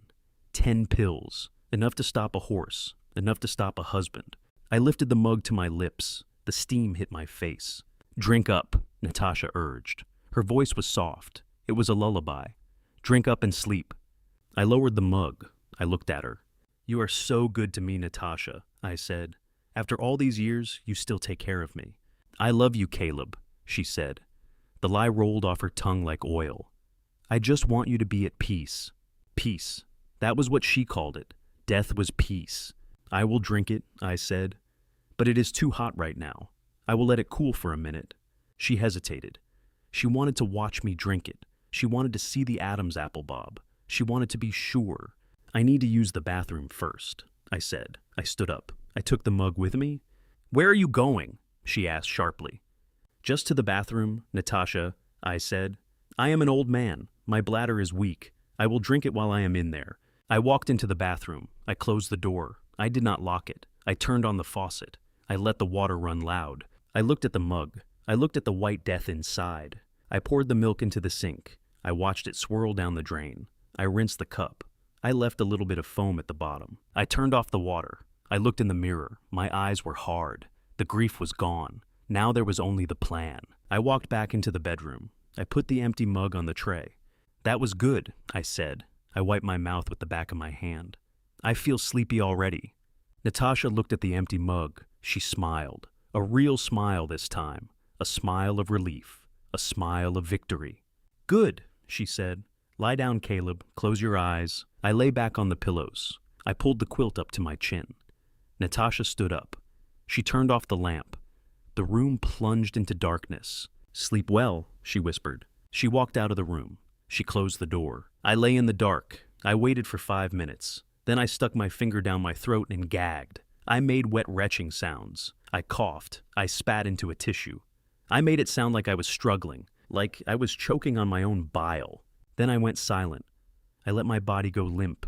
I slowed my breathing. I waited for the audience. I knew they were coming. I knew they would come to check the body. They would come to steal the keys. They would come to bury me. But I was not dead. I was holding my breath, and I was waiting for the perfect moment to open my eyes. Natasha stood at the foot of the bed like a statue carved from ice. Her eyes were fixed on the mug in my hand. She was waiting for the poison to do its work. She was waiting for the old mechanic to swallow his death so she could cash out. The steam from the warm milk rose up and clouded my vision. It smelled of nutmeg and betrayal. I knew I had to act fast. If I hesitated, she would get suspicious. If I refused, she would force it down my throat or call Cameron to hold me down. I raised the mug to my lips. I let the ceramic touch my skin. It was hot. I tilted it just enough so the liquid touched my tongue. But I did not swallow. I held the toxic brew in my mouth for a split second. Then I let my body convulse. It was a performance worthy of an award. I hacked and coughed. I made my chest heave. I let my hand shake violently. "Oh, Caleb, be careful," Natasha snapped. Her voice was not concerned. It was annoyed. "You are making a mess." I let the mug tip. A splash of the white liquid hit the quilt. It soaked into the fabric, immediately leaving a wet, dark stain. I gasped for air. I dropped my head back against the pillows. I pointed to the stain. "I am sorry," I wheezed. "I spilled it. I need a towel, Natasha. It is hot." She rolled her eyes. "You are like a child, Caleb. A clumsy old child. Do not move. I will get a rag." She turned her back. She walked toward the bathroom. Her heels clicked on the hardwood floor. Click, click, click. It was the sound of a ticking clock. I had 10 seconds, maybe 15. I sat up. My heart was hammering against my ribs. I looked around the room. I could not dump it on the floor. She would see the puddle. I could not drink it. I looked to my left. On the nightstand there was a large potted cactus. It was a Christmas cactus that had belonged to my mother. It was dry as a bone. I had not watered it in weeks. I poured the milk into the pot. The dry soil drank it up instantly. It vanished. There was no trace, just a slightly darker shade of dirt. I put the empty mug back on the tray. I wiped my mouth with the back of my hand. I lay back down. I closed my eyes halfway. Natasha came back with a wet washcloth. She scrubbed the spot on the quilt aggressively. She did not look at the mug. She assumed I had finished it. "Did you drink the rest?" she asked. She looked at the empty cup. I nodded weakly. "It was good," I whispered. "I feel dizzy, Natasha. The room is spinning." "Good," she said. "That means it is working. Just close your eyes, Caleb. Go to sleep." She turned off the bedside lamp. She walked to the door. She looked back at me one last time. In the shadows, her face looked distorted. She did not look like the woman I married. She looked like a stranger who had broken into my home. "I will check on you in a bit," she said. She closed the door. I heard the lock click. I was alone in the dark, but I was not sleepy. My adrenaline was spiking. I was wide awake. I lay there and counted the minutes. I had to time this perfectly. I had to wait until the drugs would theoretically take full effect. 30 minutes later, I heard them. They did not knock. The door handle turned. The door swung open. The hallway light flooded the room. It blinded me, but I did not blink. I stared straight ahead at a spot on the wall. I let my jaw go slack. I let my hands fall open at my sides. I slowed my breathing until it was shallow and rhythmic. Cameron walked in first. He was followed by Natasha and Dr. Hill. The room smelled of expensive cologne and fear. "Is he out?" Cameron asked. He sounded eager. "He should be," Natasha said. I gave him a double dose, enough to knock out an elephant. Dr. Hill walked to the side of the bed. He opened his medical bag. He took out a penlight. He leaned over me. I could smell the stale coffee on his breath. He used his thumb to pull my eyelid up. He shone the bright light directly into my pupil. This was the hardest part. Every instinct in my body screamed to look away, to blink, to flinch. But I forced my eye to stay still. I stared past the light. I stared into the darkness of my own mind. I became a stone. I became a piece of wood. "No reaction," Dr. Hill said. He checked my pulse. It was slow because I was calm. It was the calm of a sniper waiting for the shot. "His heart rate is depressed," Dr. Hill announced. "Respiration is shallow. He is in a deep coma. It appears to be a rapid neurological decline exacerbated by the medication." "Is it enough?" Cameron asked. "Is it enough for the judge?" "It is perfect," Dr. Hill said. "I can certify that he is non-responsive. He is incapable of making decisions. He is incapable of caring for himself. This is grounds for immediate emergency guardianship." Natasha let out a breath she had been holding. "Thank God," she said. "I was worried he would fight it." "He cannot fight anything now," Dr. Hill said. "He is a vegetable." I lay there and listened to them call me a vegetable. I listened to them discuss my life as if it were already over. I felt a cold fury rising in my chest, but I kept it locked down. I kept my face blank. "Search him," Cameron said. "We need the keys." I felt hands on my body. They were rough hands. Cameron. He patted down my pockets. He rolled me over like a sack of flour. He shoved his hand into the front pocket of my pajamas. He found nothing. He checked under the pillow. Nothing. Where are they?" he growled. "He keeps the safe keys on him, always." "Check his pants," Natasha said. "The ones he was wearing earlier." Cameron walked to the chair where I had draped my work trousers. I heard the jingle of metal. "Got them," he said. He walked back to the bed. He dangled the keys in front of my face. He laughed. "Look at this, Pops," he said. "The keys to the kingdom, and you cannot do a thing about it." He leaned down close to my ear. I could feel the heat of his skin.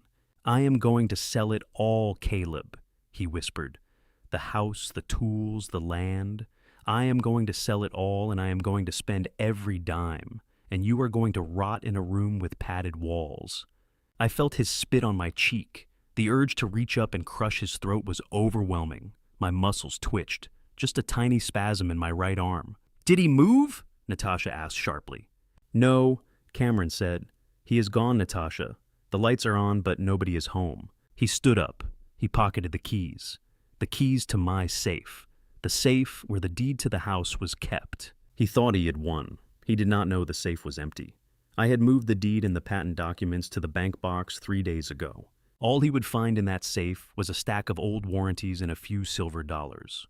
But let him think he won. Let him get arrogant. "Call the transport," Dr. Hill said. "We need to move him to my facility tonight. We cannot risk him waking up here. We need him under controlled supervision." Controlled supervision. That meant a cell. That meant drugs. That meant isolation. I heard Natasha make a call. I heard her give the address. They were not calling an ambulance, they were calling a private transport service, a service that did not ask questions, a service that moved bodies for a price. I lay there for another 20 minutes. My body ached from staying still. My throat was dry. I listened to them packing my things. They did not pack clothes. They packed my financial records. They packed my checkbook. They were stripping my life down to the bone. The transport arrived. 2 men walked in. They smelled of tobacco and sweat. They did not speak. They unfolded a gurney next to the bed. 1, 2, 3 lift. One of them grunted. They grabbed me by the shoulders and the ankles. They hoisted me onto the canvas stretcher. They strapped me down.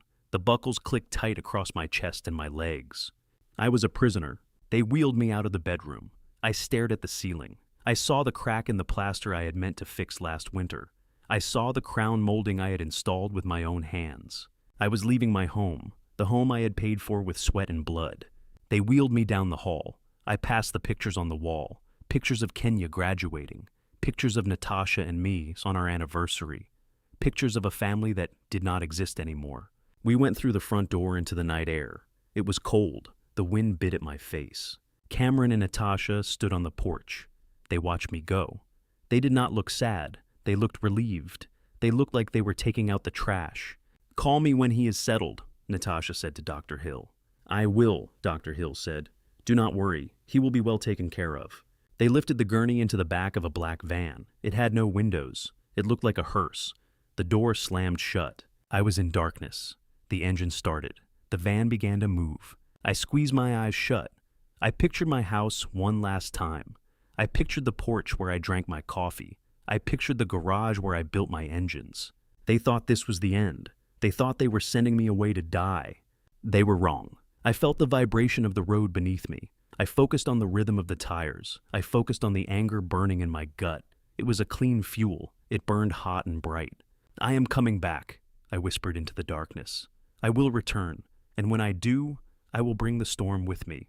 I woke up in a white room. The walls were soft. The floor was soft. The air smelled of industrial cleaner and despair.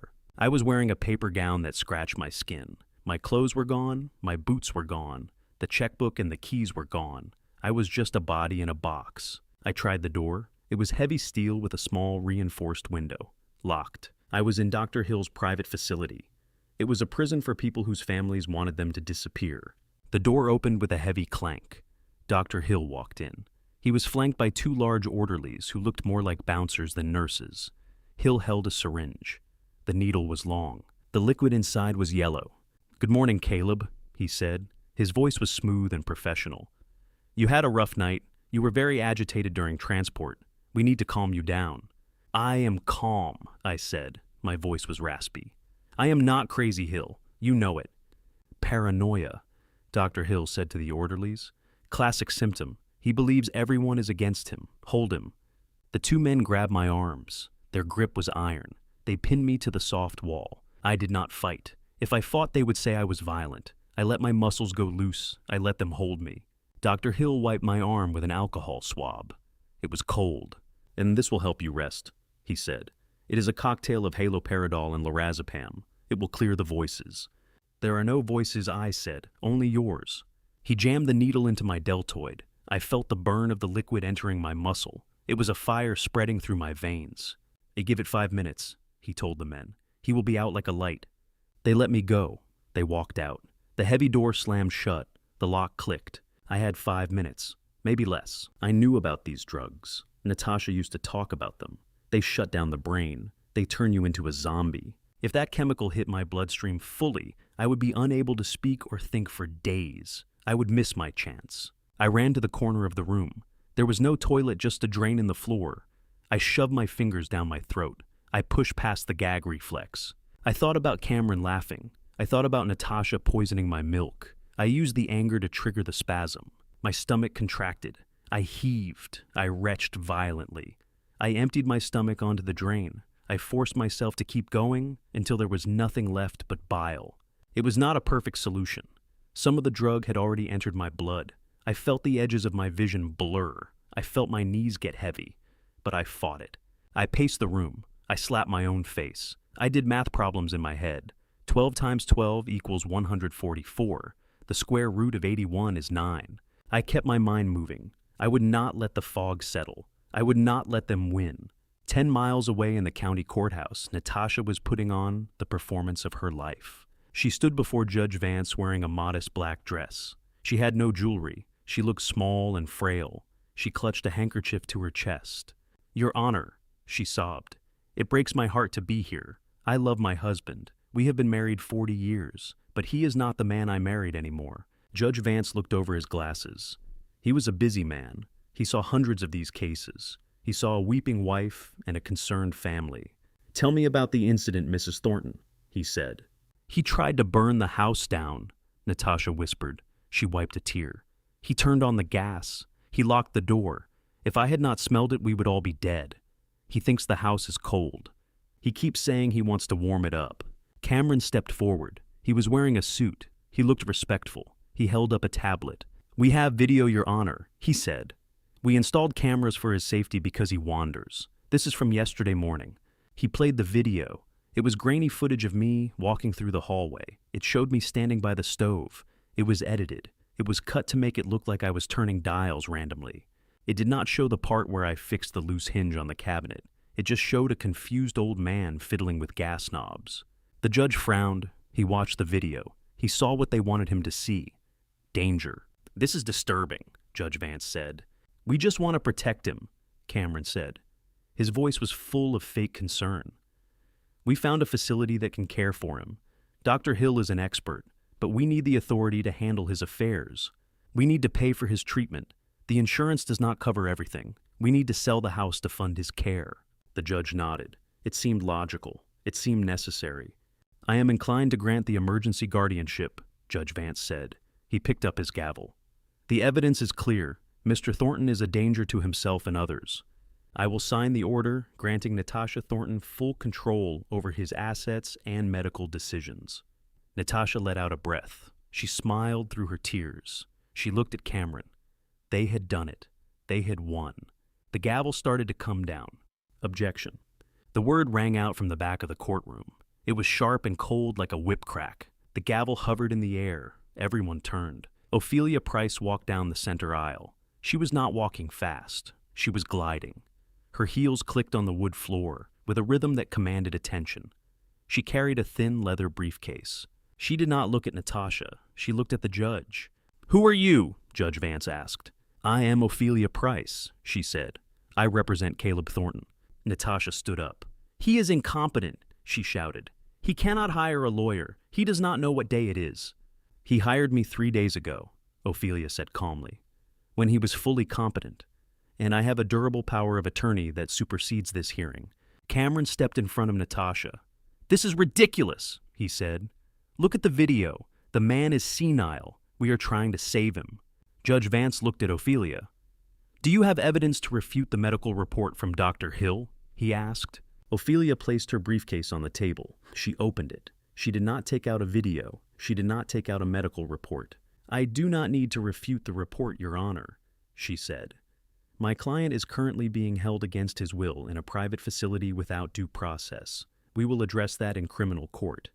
But for today, for this hearing regarding the guardianship of the estate, we have a different proposition."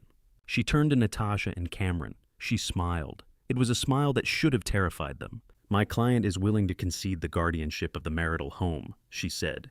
Natasha blinked. "What?" "You heard me," Ophelia said. "Mr. Thornton agrees that the house is a burden.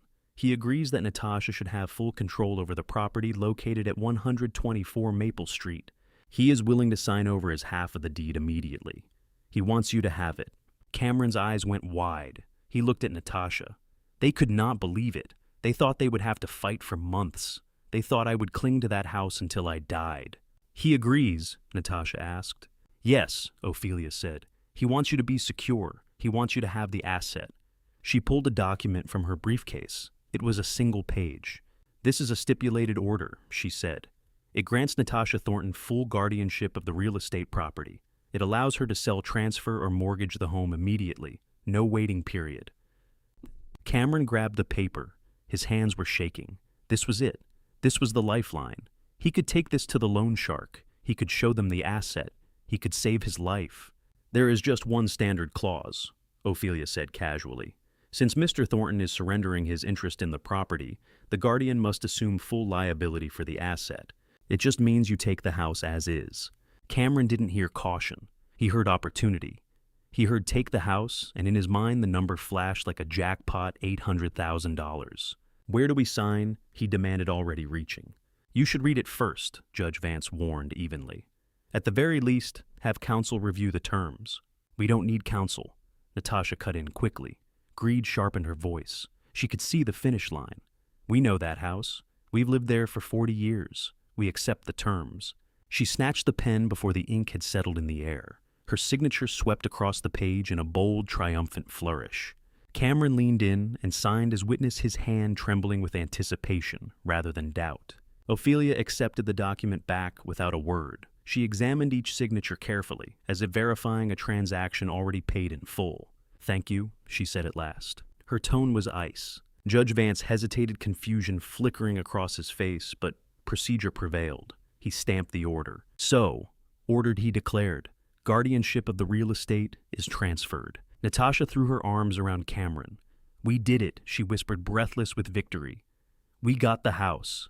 Ophelia snapped her briefcase closed with deliberate precision. She studied them, two people celebrating what they believed was conquest. Congratulations, she said quietly.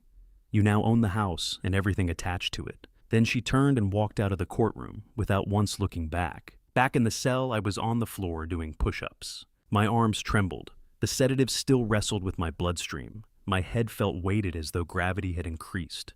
But I kept counting. 41. 42. A sound cut through the rhythm, not the heavy metal clank of the facility doors, but something sharper. A siren, faint at first, then closer. I froze, listening. Not an ambulance. Police.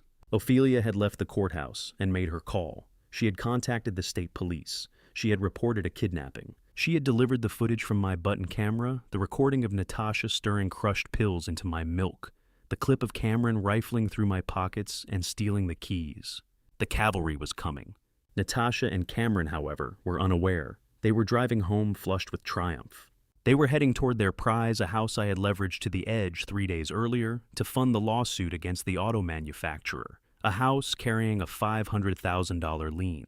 A house Ophelia had just legally fastened to their names, debt and all. They thought they had signed a deed. They had signed a confession of liability. I rose slowly and wiped the sweat from my face. The fog in my mind was lifting. Clarity sharpened every thought. I moved toward the door and waited. The game was finished. Checkmate. The steel door shuddered violently, a thunderous metallic boom reverberating through the padded room. I leaned back against the wall and remained still. Another crash. Then the door burst inward, not opened, but forced. 2 state troopers in tactical gear filled the doorway, weapons raised, scanning for resistance. Behind them stood Ophelia Price, a court order raised in her hand like a blade. Dr. Hill's voice echoed down the corridor. "You can't do this," he shouted. "This is private property. He's a danger to the public." Ophelia did not grant him a glance. Her eyes were on me. "Get him out," she instructed calmly. One of the troopers stepped forward. "Mr. Thornton," he said firmly, "you're coming with us." I walked out barefoot, wearing nothing but a paper gown. As I passed Dr. Hill, another officer held him pinned against the wall. His complexion had drained to ash. He met my eyes, briefly saw the fire there, and looked away. Outside sunlight struck me full in the face. It stung. The air smelled of fuel, asphalt, and freedom. Ophelia handed me a canvas bag. "Your clothes," she said, "and your boots." I changed in the back seat of her car, pulled on my shirt, buttoned it slowly, laced my boots tight. With each knot, strength returned. We drove away from the facility without sirens. "You're free, Caleb," Ophelia said. The judge reviewed the footage. He signed the release immediately. "There's a warrant for Hill kidnapping malpractice. Natasha and Cameron will follow." "No," I said. She glanced at me in the rearview mirror. "No, not yet," I repeated. "Don't arrest them. Don't tell them I'm out. Let them believe I'm still locked away. Let them think they've won." Her brow lifted slightly. "Why?" "Because next week marks 40 years of marriage," I said evenly. "Natasha adores spectacle. She'll throw a party. She'll parade herself as the suffering wife. She'll use it to cement her control in front of the neighborhood." I looked out the window as the city passed. "I want to attend." Ophelia's lips curved into a thin, dangerous smile. "What do you need?" "A week," I answered. "A hotel, a tailor, and the finest car money can rent. I checked into the Four Seasons under cash and silence. For 6 days, I rebuilt myself. Steak every evening to restore muscle. Sleep on silk sheets to recover strength. I stood before a mirror for hours, refining posture, recalibrating presence. The mechanic was finished. That version of me had served its time. Now there was something else. On Fifth Avenue, I stepped into a tailor's showroom. I chose Italian wool the color of midnight.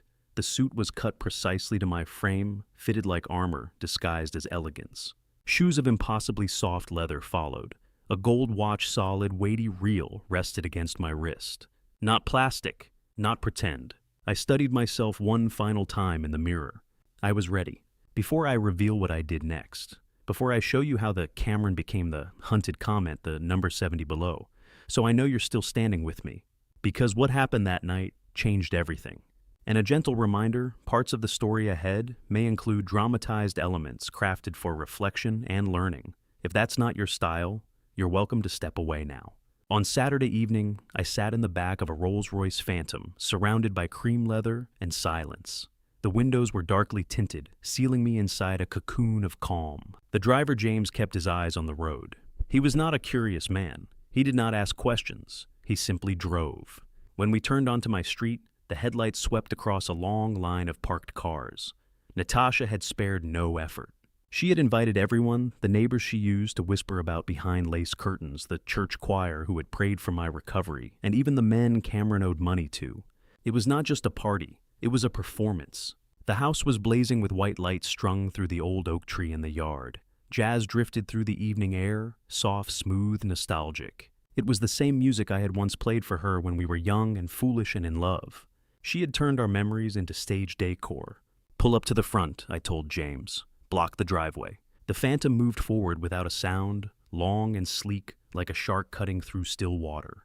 Through the window, I watched the celebration unfold. Champagne glasses glittered under string lights. Tables covered the lawn. Laughter rose in polite waves.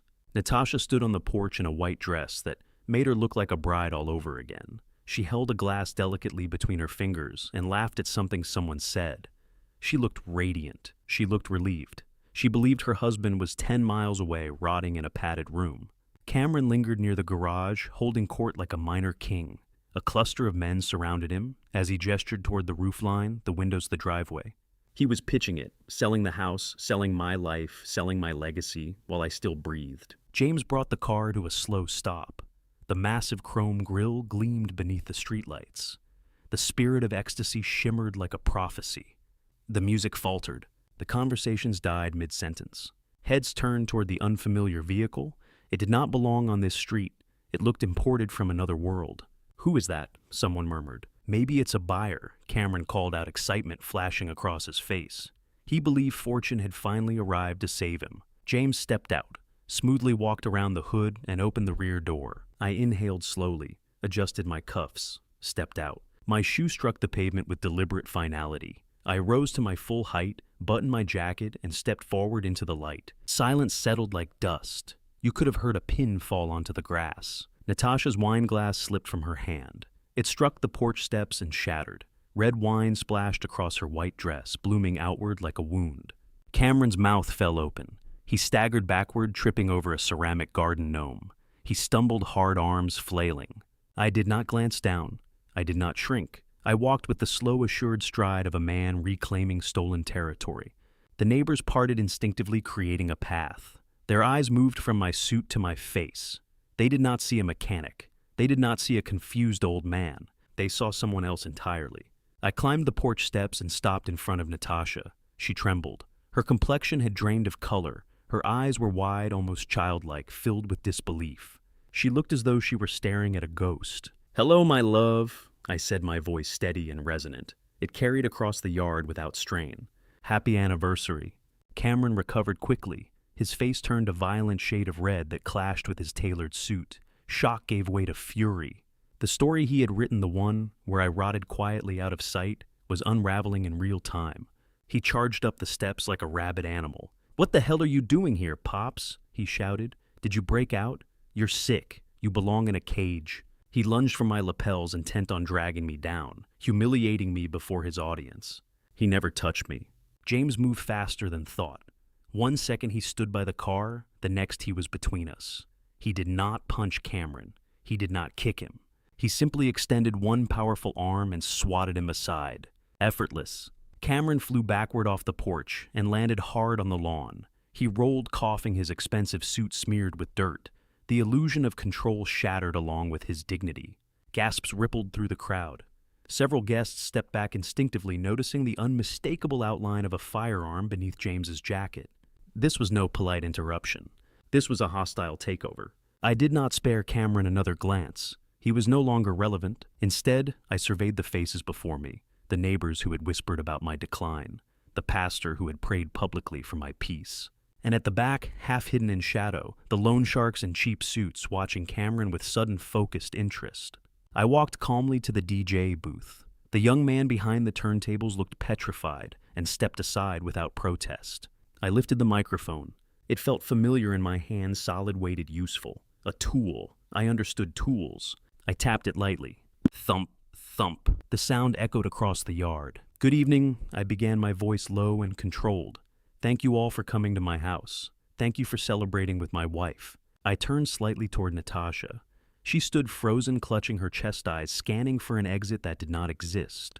"You believe you're here to celebrate 40 years of marriage," I continued. "You believe this is an anniversary." I let the silence stretch until it pressed against every ribcage present. But you are mistaken. The tension tightened, palpable, electric. "You are here to witness a rebirth," I said clearly. "Tonight is the night Caleb Thornton woke up." Cameron struggled upright on the lawn, shouting hoarsely. "Don't listen to him. He's insane. The drugs fried his brain. Somebody call the police. Call Dr. Hill." I turned my gaze toward him, and I smiled. It was not a warm smile. It was the smile of a man who had already won. "We do not need Dr. Hill," I said. "We have something better. We have the truth." I nodded to James. He pulled a small remote control from his pocket. He pointed it at the large projection screen set up near the oak tree. It was supposed to show a slideshow of our happy marriage. It was supposed to show pictures of vacations and birthdays. It flickered to life, but there were no pictures of beaches. There were no pictures of cakes. The video was grainy. It was black and white. It was shot from a low angle from under a table. The audio boomed through the high-quality speakers. It was crisp. It was clear. "Forget dinner," Cameron screamed on the screen. "We are out of time. I got a call an hour ago. They said if I do not have the first installment by Wednesday, they are going to start mailing pieces of me to you." The crowd murmured. They looked at the real Cameron standing on the grass. He went pale. He stopped shouting. The video cut to Natasha. "Murder," she said on the screen. "You are talking about murder." "I am talking about survival," the video Cameron snapped. "It is him or me, Natasha. Choose." "Okay," the video Natasha said. Her voice was flat. "Okay." The crowd gasped. A woman covered her mouth. The pastor made the sign of the cross. The video cut again. It showed Natasha in the bedroom. It showed her holding the mug. It showed her standing over me while I pretended to sleep. It showed her wiping the spilled poison from the quilt. "Make sure he does not wake up," the video Cameron said. The screen went black. The silence in the yard was heavy. It was suffocating. Everyone looked at Natasha, the loving wife, the grieving caretaker. She was exposed. She was naked in her treachery. Then the video changed. It showed Kenya, my daughter. She was sitting at the kitchen table. She was counting money, my money. "He is such a burden," she said on the screen. "I hate visiting him. He smells like oil. I just want the money so I can leave this dump. I hope he dies soon so we can stop pretending." Kenya was standing near the buffet table. She dropped her plate. It shattered. She looked at her friends. They were looking at her with disgust.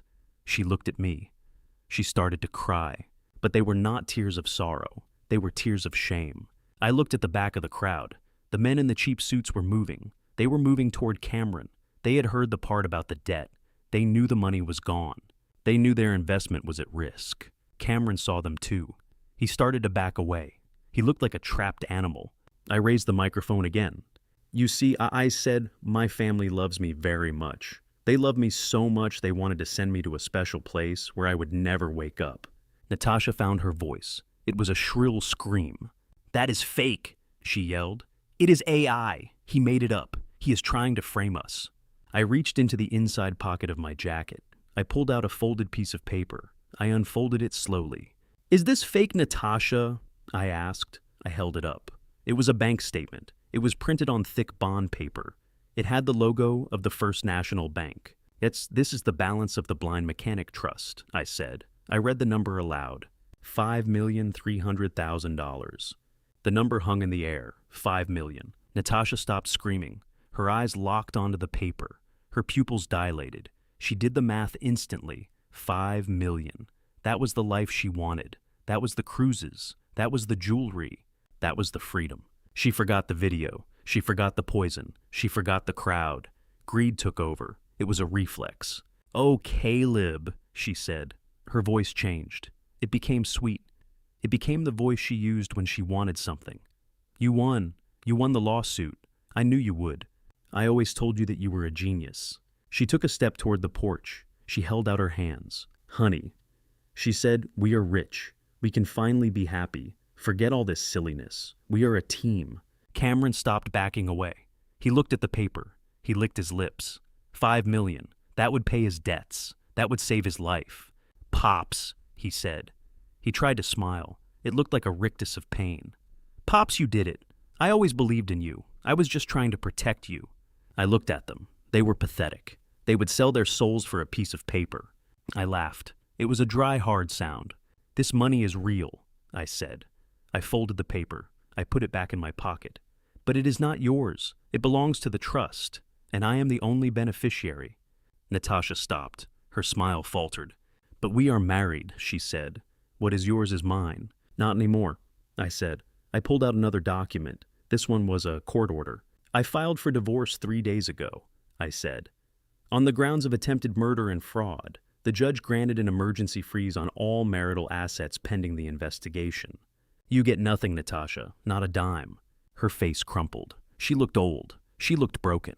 "But you have something else," I said. I picked up a third document from the DJ table. It was thick. It had a blue cover. "Congratulations, Cameron," I said. "Congratulations, Natasha. You won. You got what you wanted." I threw the document at them. It fluttered through the air. It landed on the grass at Cameron's feet. "You wanted guardianship of the house," I said. "You fought for it in court yesterday. You signed the papers without reading them. You wanted the asset." Cameron picked up the document. He looked at it. He looked confused. "Well, you got it," I said. "You are the legal guardians of the property at 124 Maple Street. You own it. You control it." Natasha looked confused. "Why are you smiling?" she asked.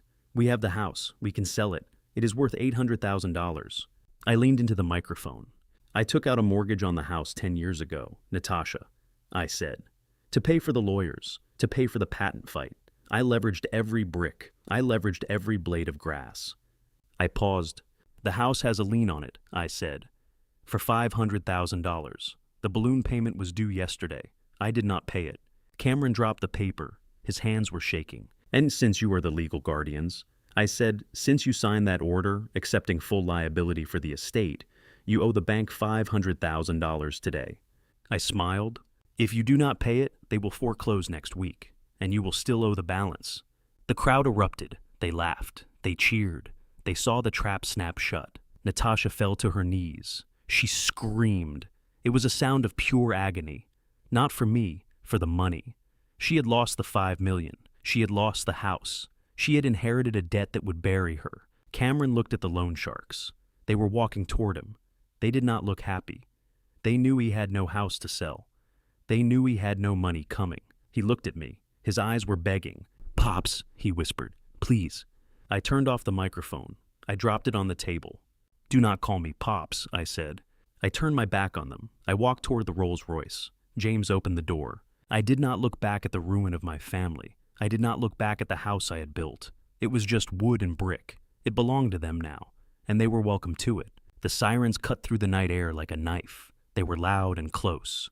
The guests covered their ears.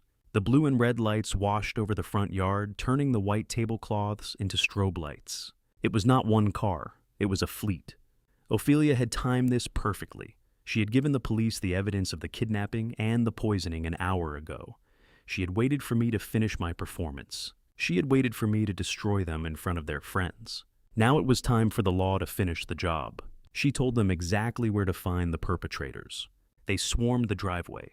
Officers in tactical vests poured out of the vehicles. They moved with precision. They ignored the loan shark standing in the shadows. They ignored the shocked neighbors. They went straight for the woman in the white dress and the man trying to hide behind the oak tree. Dr. Hill had been lurking near the side gate, hoping to slip away during the confusion. 2 officers tackled him before he could take 3 steps. I saw his face pressed into the dirt of my flower bed, the dirt I had tilled every spring. He was shouting about his medical license. He was shouting that he was a victim of circumstance. An officer pulled his arms back and clicked the handcuffs into place. The sound was crisp. It cut through the wailing of the sirens. "You are under arrest for conspiracy to commit murder, kidnapping, and medical malpractice," the officer recited. Dr. Hill spat dirt. He looked at me. I did not look away. I watched him being dragged toward a squad car. He was no longer a doctor. He was just a criminal in a dirty suit. Natasha stood on the porch. She was frozen. An officer walked up the steps. He was young, but his face was hard. He held up a warrant. "Natasha Thornton," he said, "you are under arrest for attempted murder and unlawful imprisonment." Natasha looked at the handcuffs. She looked at the guests. She saw the judgment in their eyes. She saw her reputation crumbling into dust. She panicked. The mask of the grieving wife fell away completely. The mask of the dignified matriarch shattered. She pointed a trembling finger at Cameron, who was cowering near the garage. "It was him!" she screamed. Her voice was shrill and ugly. "It was all his idea. He forced me to do it. He said he would kill me if I did not help him. He owes money to bad people. I am a victim here." The crowd gasped. The betrayal was absolute. The alliance of greed had dissolved the moment the steel bracelets came out. Natasha was throwing her partner to the wolves to save her own skin. Cameron looked at her with wide eyes. "You lying witch," he shouted. "You mixed the poison. You stole the keys. You wanted the house just as much as I did." The officer did not care about their arguments. He spun Natasha around. He cuffed her hands behind her back. She struggled. She kicked. She screamed that she was an old woman. She screamed that she was frail. But the video on the screen behind her was still frozen on the image of her pouring powder into my milk. The evidence was staring down at her. She was dragged down the steps she had once swept with pride. She was shoved into the back of a police cruiser. She looked at me through the window. She mouthed the word, "Please." I turned my back on her. I had spent 40 years pleasing her. I was done. Cameron saw Natasha go down. He saw the police focused on securing the doctor and his mother-in-law. He saw an opening. He thought he could run.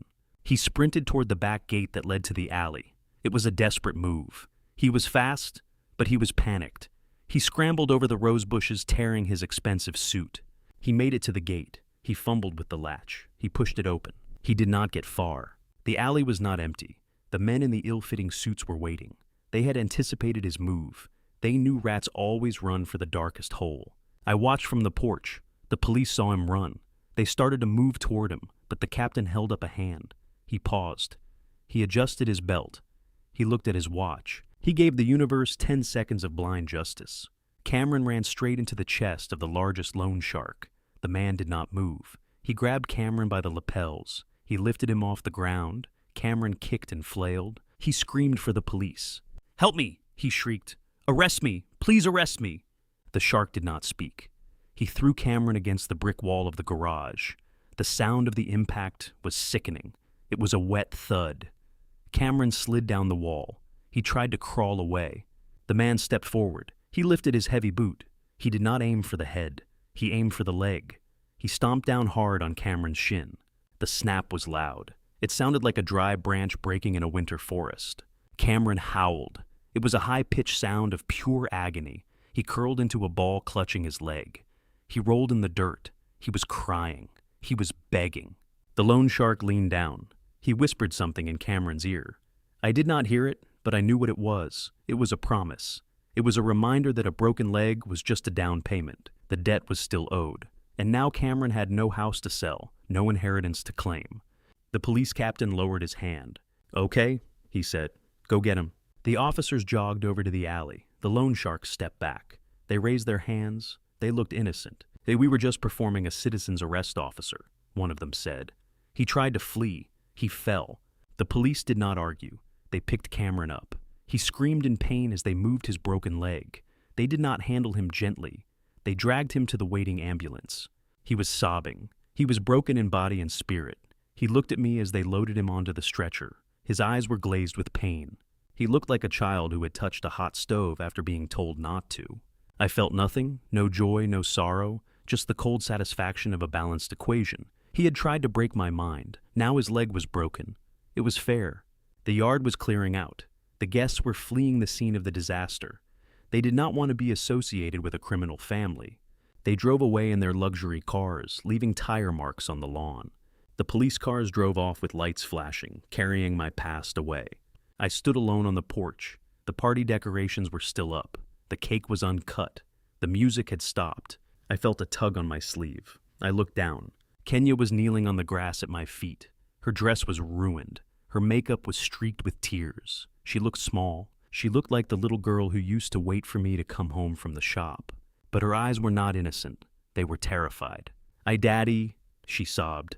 Oh, Daddy, I am so sorry. I did not know. I swear I did not know they were going to hurt you. I looked at her.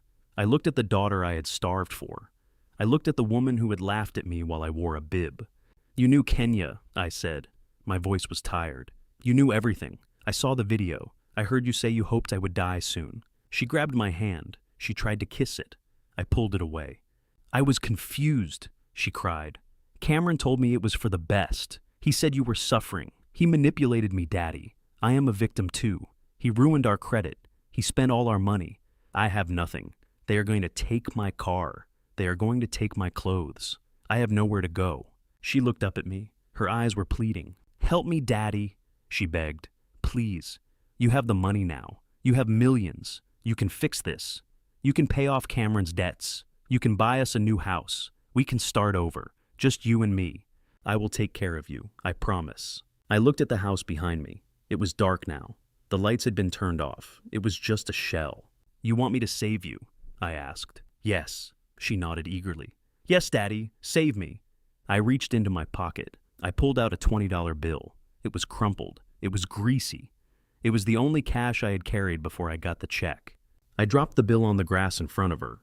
Here, I said. She looked at the money. She looked at me. She looked confused. What is this? She asked. It is cab fare, I said.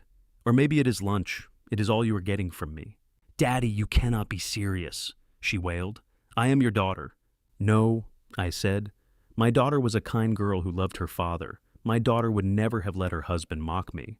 My daughter died a long time ago. Kenya, you are just a stranger who shares her face. I stepped around her. I walked down the steps. But where will I go? She screamed. What will I do? I stopped. I turned back one last time. You will do what I did, I said. You will get a job. You will work. You will struggle. And maybe if you are lucky, you will learn what it feels like to earn your own way. I have rescued you 1,000 times, Kenya. I paid for your mistakes. I paid for your vanity. I shielded you from the world. And in return, you tried to bury me. I took a deep breath. The night air filled my lungs. And this time you have to save yourself, I said, by learning how to be a human being. I turned away. I walked toward the Rolls-Royce. James held the door open. I slid into the leather seat. I did not look back at the woman kneeling in the dirt. I did not look back at the flashing lights in the distance. Drive, James, I said. Where to, sir, he asked. Forward, I said. Just drive forward. The car pulled away. I watched the house disappear in the rearview mirror. It grew smaller and smaller until it was just a speck of light in the darkness. Then we turned a corner, and it was gone. I sat in the silence of the car. I touched the gold watch on my wrist. It ticked steadily. Time was moving. My life was starting over. I was 70 years old. I was alone, but I was free. And for the first time in a long time, I was at peace. It has been 30 days since the red and blue lights faded from my street. 30 days since the silence returned. But it is a different kind of silence now. It is the silence of a ledger being balanced. I drove past the county jail yesterday. It is a gray concrete building surrounded by razor wire. Natasha is inside. She is wearing an orange jumpsuit that clashes with her complexion. She sleeps on a steel cot with a thin mattress. There are no silk sheets. There is no wine. There is only the cold, hard reality of a cell. Her lawyer says she cries every day. She claims she was coerced. She claims she is a victim. But the judge watched the video. The judge saw her pour the powder. She was denied bail. She sits there, and she waits for a trial that will send her away for 20 years. She wanted to live in a place where someone else made her meals and did her laundry. She got her wish. Cameron is not in jail yet. He is in a cheap motel on the outskirts of town. He paid cash for a week. He cannot walk. His leg is in a cast that goes up to his hip. He sits in a dark room with the curtains drawn. He jumps every time a car door slams outside. He knows the men in the ill-fitting suits are still out there. They know where he is. They are just letting him heal a little. They want him to be able to work so he can pay them back. He will spend the rest of his life looking over his shoulder. He will never wear a suit again. He will never drive a Porsche. He is a ghost haunting his own life. And Kenya, my daughter. I went to a diner downtown last Tuesday. It was late. I sat in the back. I saw a waitress moving between the tables. She looked tired. Her feet dragged. She was wearing a uniform that was too big for her. She spilled coffee on a customer. The man yelled at her. He called her clumsy. She did not argue. She did not roll her eyes. She apologized. She wiped the table. She looked like she was about to cry. It was Kenya. She works the graveyard shift. She lives in a studio apartment above a laundromat. She takes the bus. She is learning what it means to stand on her own feet. I watched her for an hour. I did not say hello. I did not leave a tip. I paid my bill and I walked away. She needs this. She needs to feel the weight of the tray. She needs to know that money is heavy. It is the only way she will ever become a person worth knowing. The house on Maple Street is gone. Not physically. The structure is still there, but it is dead. The bank foreclosed on it 3 days after the party. The lien I placed on it swallowed every cent of equity. Natasha and Cameron defaulted immediately. The bank sent a crew to board up the windows. They put a padlock on the door. They put a sign on the lawn. Foreclosure auction. The neighbors walk by and shake their heads. They talk about the tragedy. They do not know it was a liberation. I do not miss it. I do not miss the crown molding or the oak floors. It was a museum of lies. I let the bank take it. It was the price of my freedom. I erased the chalkboard. I washed it clean. I did not buy a mansion. I did not buy a yacht. I did not move to an island. I stayed right here in the city that made me. I took a drive down to the industrial district. It is a place of brick factories and smokestacks. It is a place most people avoid. I found a building. It was an old textile mill. It had been abandoned for 10 years. The windows were broken. The roof leaked. The floor was covered in debris. But the bones were good. The steel beams were straight. It had soul. I bought it. I paid cash. I hired a crew. But I did not hire Cameron's friends. I hired men from the neighborhood, men who needed a second chance. We worked side by side. I put on my coveralls. I picked up a hammer. I sweated. I bled. We replaced the roof. We poured new concrete. We installed lights that turned the night into day. I filled the space with machines. I bought lathes. I bought milling machines. I bought the most advanced diagnostic computers money could buy. I bought engines, V8s, diesels, electric motors. I lined them up like soldiers on parade. I put a sign over the door. It is simple metal letters welded to an iron arch. The Thornton Institute of Mechanics. It is not a business. It is a school. I went to the high schools in the poorest districts. I talked to the counselors. I asked for the kids who were failing, the kids who sat in the back of the class drawing in notebooks, the kids who had grease under their fingernails and anger in their eyes. I asked for the ones the system had thrown away, the ones they called obsolete. I found them. There are 50 of them now, boys and girls, black and white and brown. They come here after school. They come here on weekends. I teach them. I do not teach them how to pass a test. I teach them how to feel the vibration of an engine. I teach them how to listen to the rhythm of a piston. I teach them that a machine does not lie. If you treat it right, it runs. If you neglect it, it breaks. There is no politics in an engine block. There is only truth. I watch them. I see a boy named Marcus holding a torque wrench for the first time. He treats it like a holy relic. I see a girl named Sarah welding a seam with a steady hand. I see the pride in their eyes when an engine roars to life for the first time. It is a sound better than any symphony. I pay them. I give them a stipend so they do not have to sell drugs on the corner. I give them a meal so they do not have to go home hungry. I give them a future.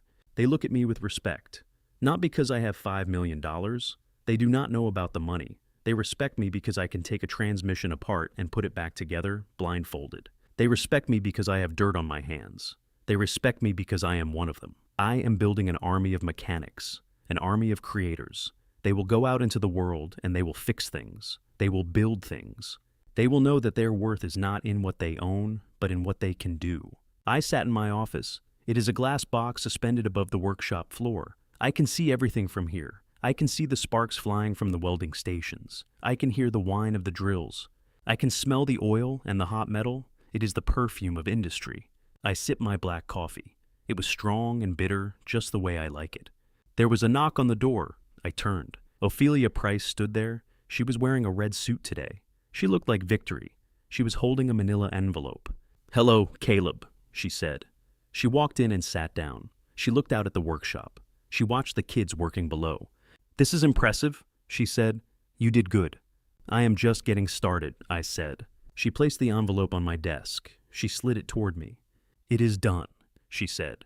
"The divorce is final. The judge granted everything. Natasha contested it from jail, but she had no ground to stand on. The fraud invalidated the prenup. The attempted murder invalidated her claim to marital assets. You are a single man, Caleb." I looked at the envelope. Inside was a piece of paper that severed 40 years of my life. It cut the cord to the woman who tried to kill me. It cut the cord to the lies. "Thank you, Ophelia," I said. "I mean it. You saved my life." "You saved your own life, Caleb," she said. I just filed the paperwork. She stood up. She walked to the door. She paused. "What are you going to do now?" she asked. "You have the money. You have the freedom. You could go anywhere." I looked down at the workshop. I saw Marcus high-fiving Sarah because they fixed a carburetor. I saw the future. "I am exactly where I want to be," I said. Ophelia smiled. She closed the door. I opened the envelope. I took out the decree. I picked up a pen. It was a heavy silver pen. I signed my name on the line, Caleb Thornton. The ink was black and permanent. I put the pen down. I leaned back in my chair. I thought about Natasha in her cell. I thought about Cameron in his motel. I thought about Kenya in the diner. I did not feel hate. I did not feel pity. I felt nothing. They were just broken parts that I had discarded. I had replaced them with something that worked. I looked at my hands. They were still rough. They were still stained with oil. They were the hands of a mechanic. I had $5 million in the bank. I had a legacy growing on the floor below me. I had my life back. I stood up. I walked out of the office. I walked down the metal stairs to the workshop floor. Marcus looked up. "Hey, Mr. Thornton," he shouted over the noise of a drill. "This engine is humming. Come listen." I walked over to him. I leaned in. I listened to the steady rhythmic beat of the pistons. It was a strong sound. It was a powerful sound. "It sounds perfect, Marcus," I said. "Good job." He beamed. I picked up a wrench. I tightened a bolt. I felt the metal bite. I was home. And to you, listening to this story, remember this? When family betrayal comes from your own blood, it cuts deeper than any stranger ever could. I thought loyalty was automatic. I thought sacrifice guaranteed love. I was wrong. God gave me hands to build, but I ignored the signs He placed in front of me. God whispered through my instincts, and I silenced them. And when everything collapsed, it was God who gave me the strength not to become bitter. This is my family story, a painful one. A family story about pride, blindness, and finally awakening. If you see the red flags, do not dismiss them like I did. Do not confuse silence with peace. Do not let family betrayal turn you into someone filled with rage. Protect your dignity before you protect your image. In my opinion, money does not change people, it reveals them. Respect is earned.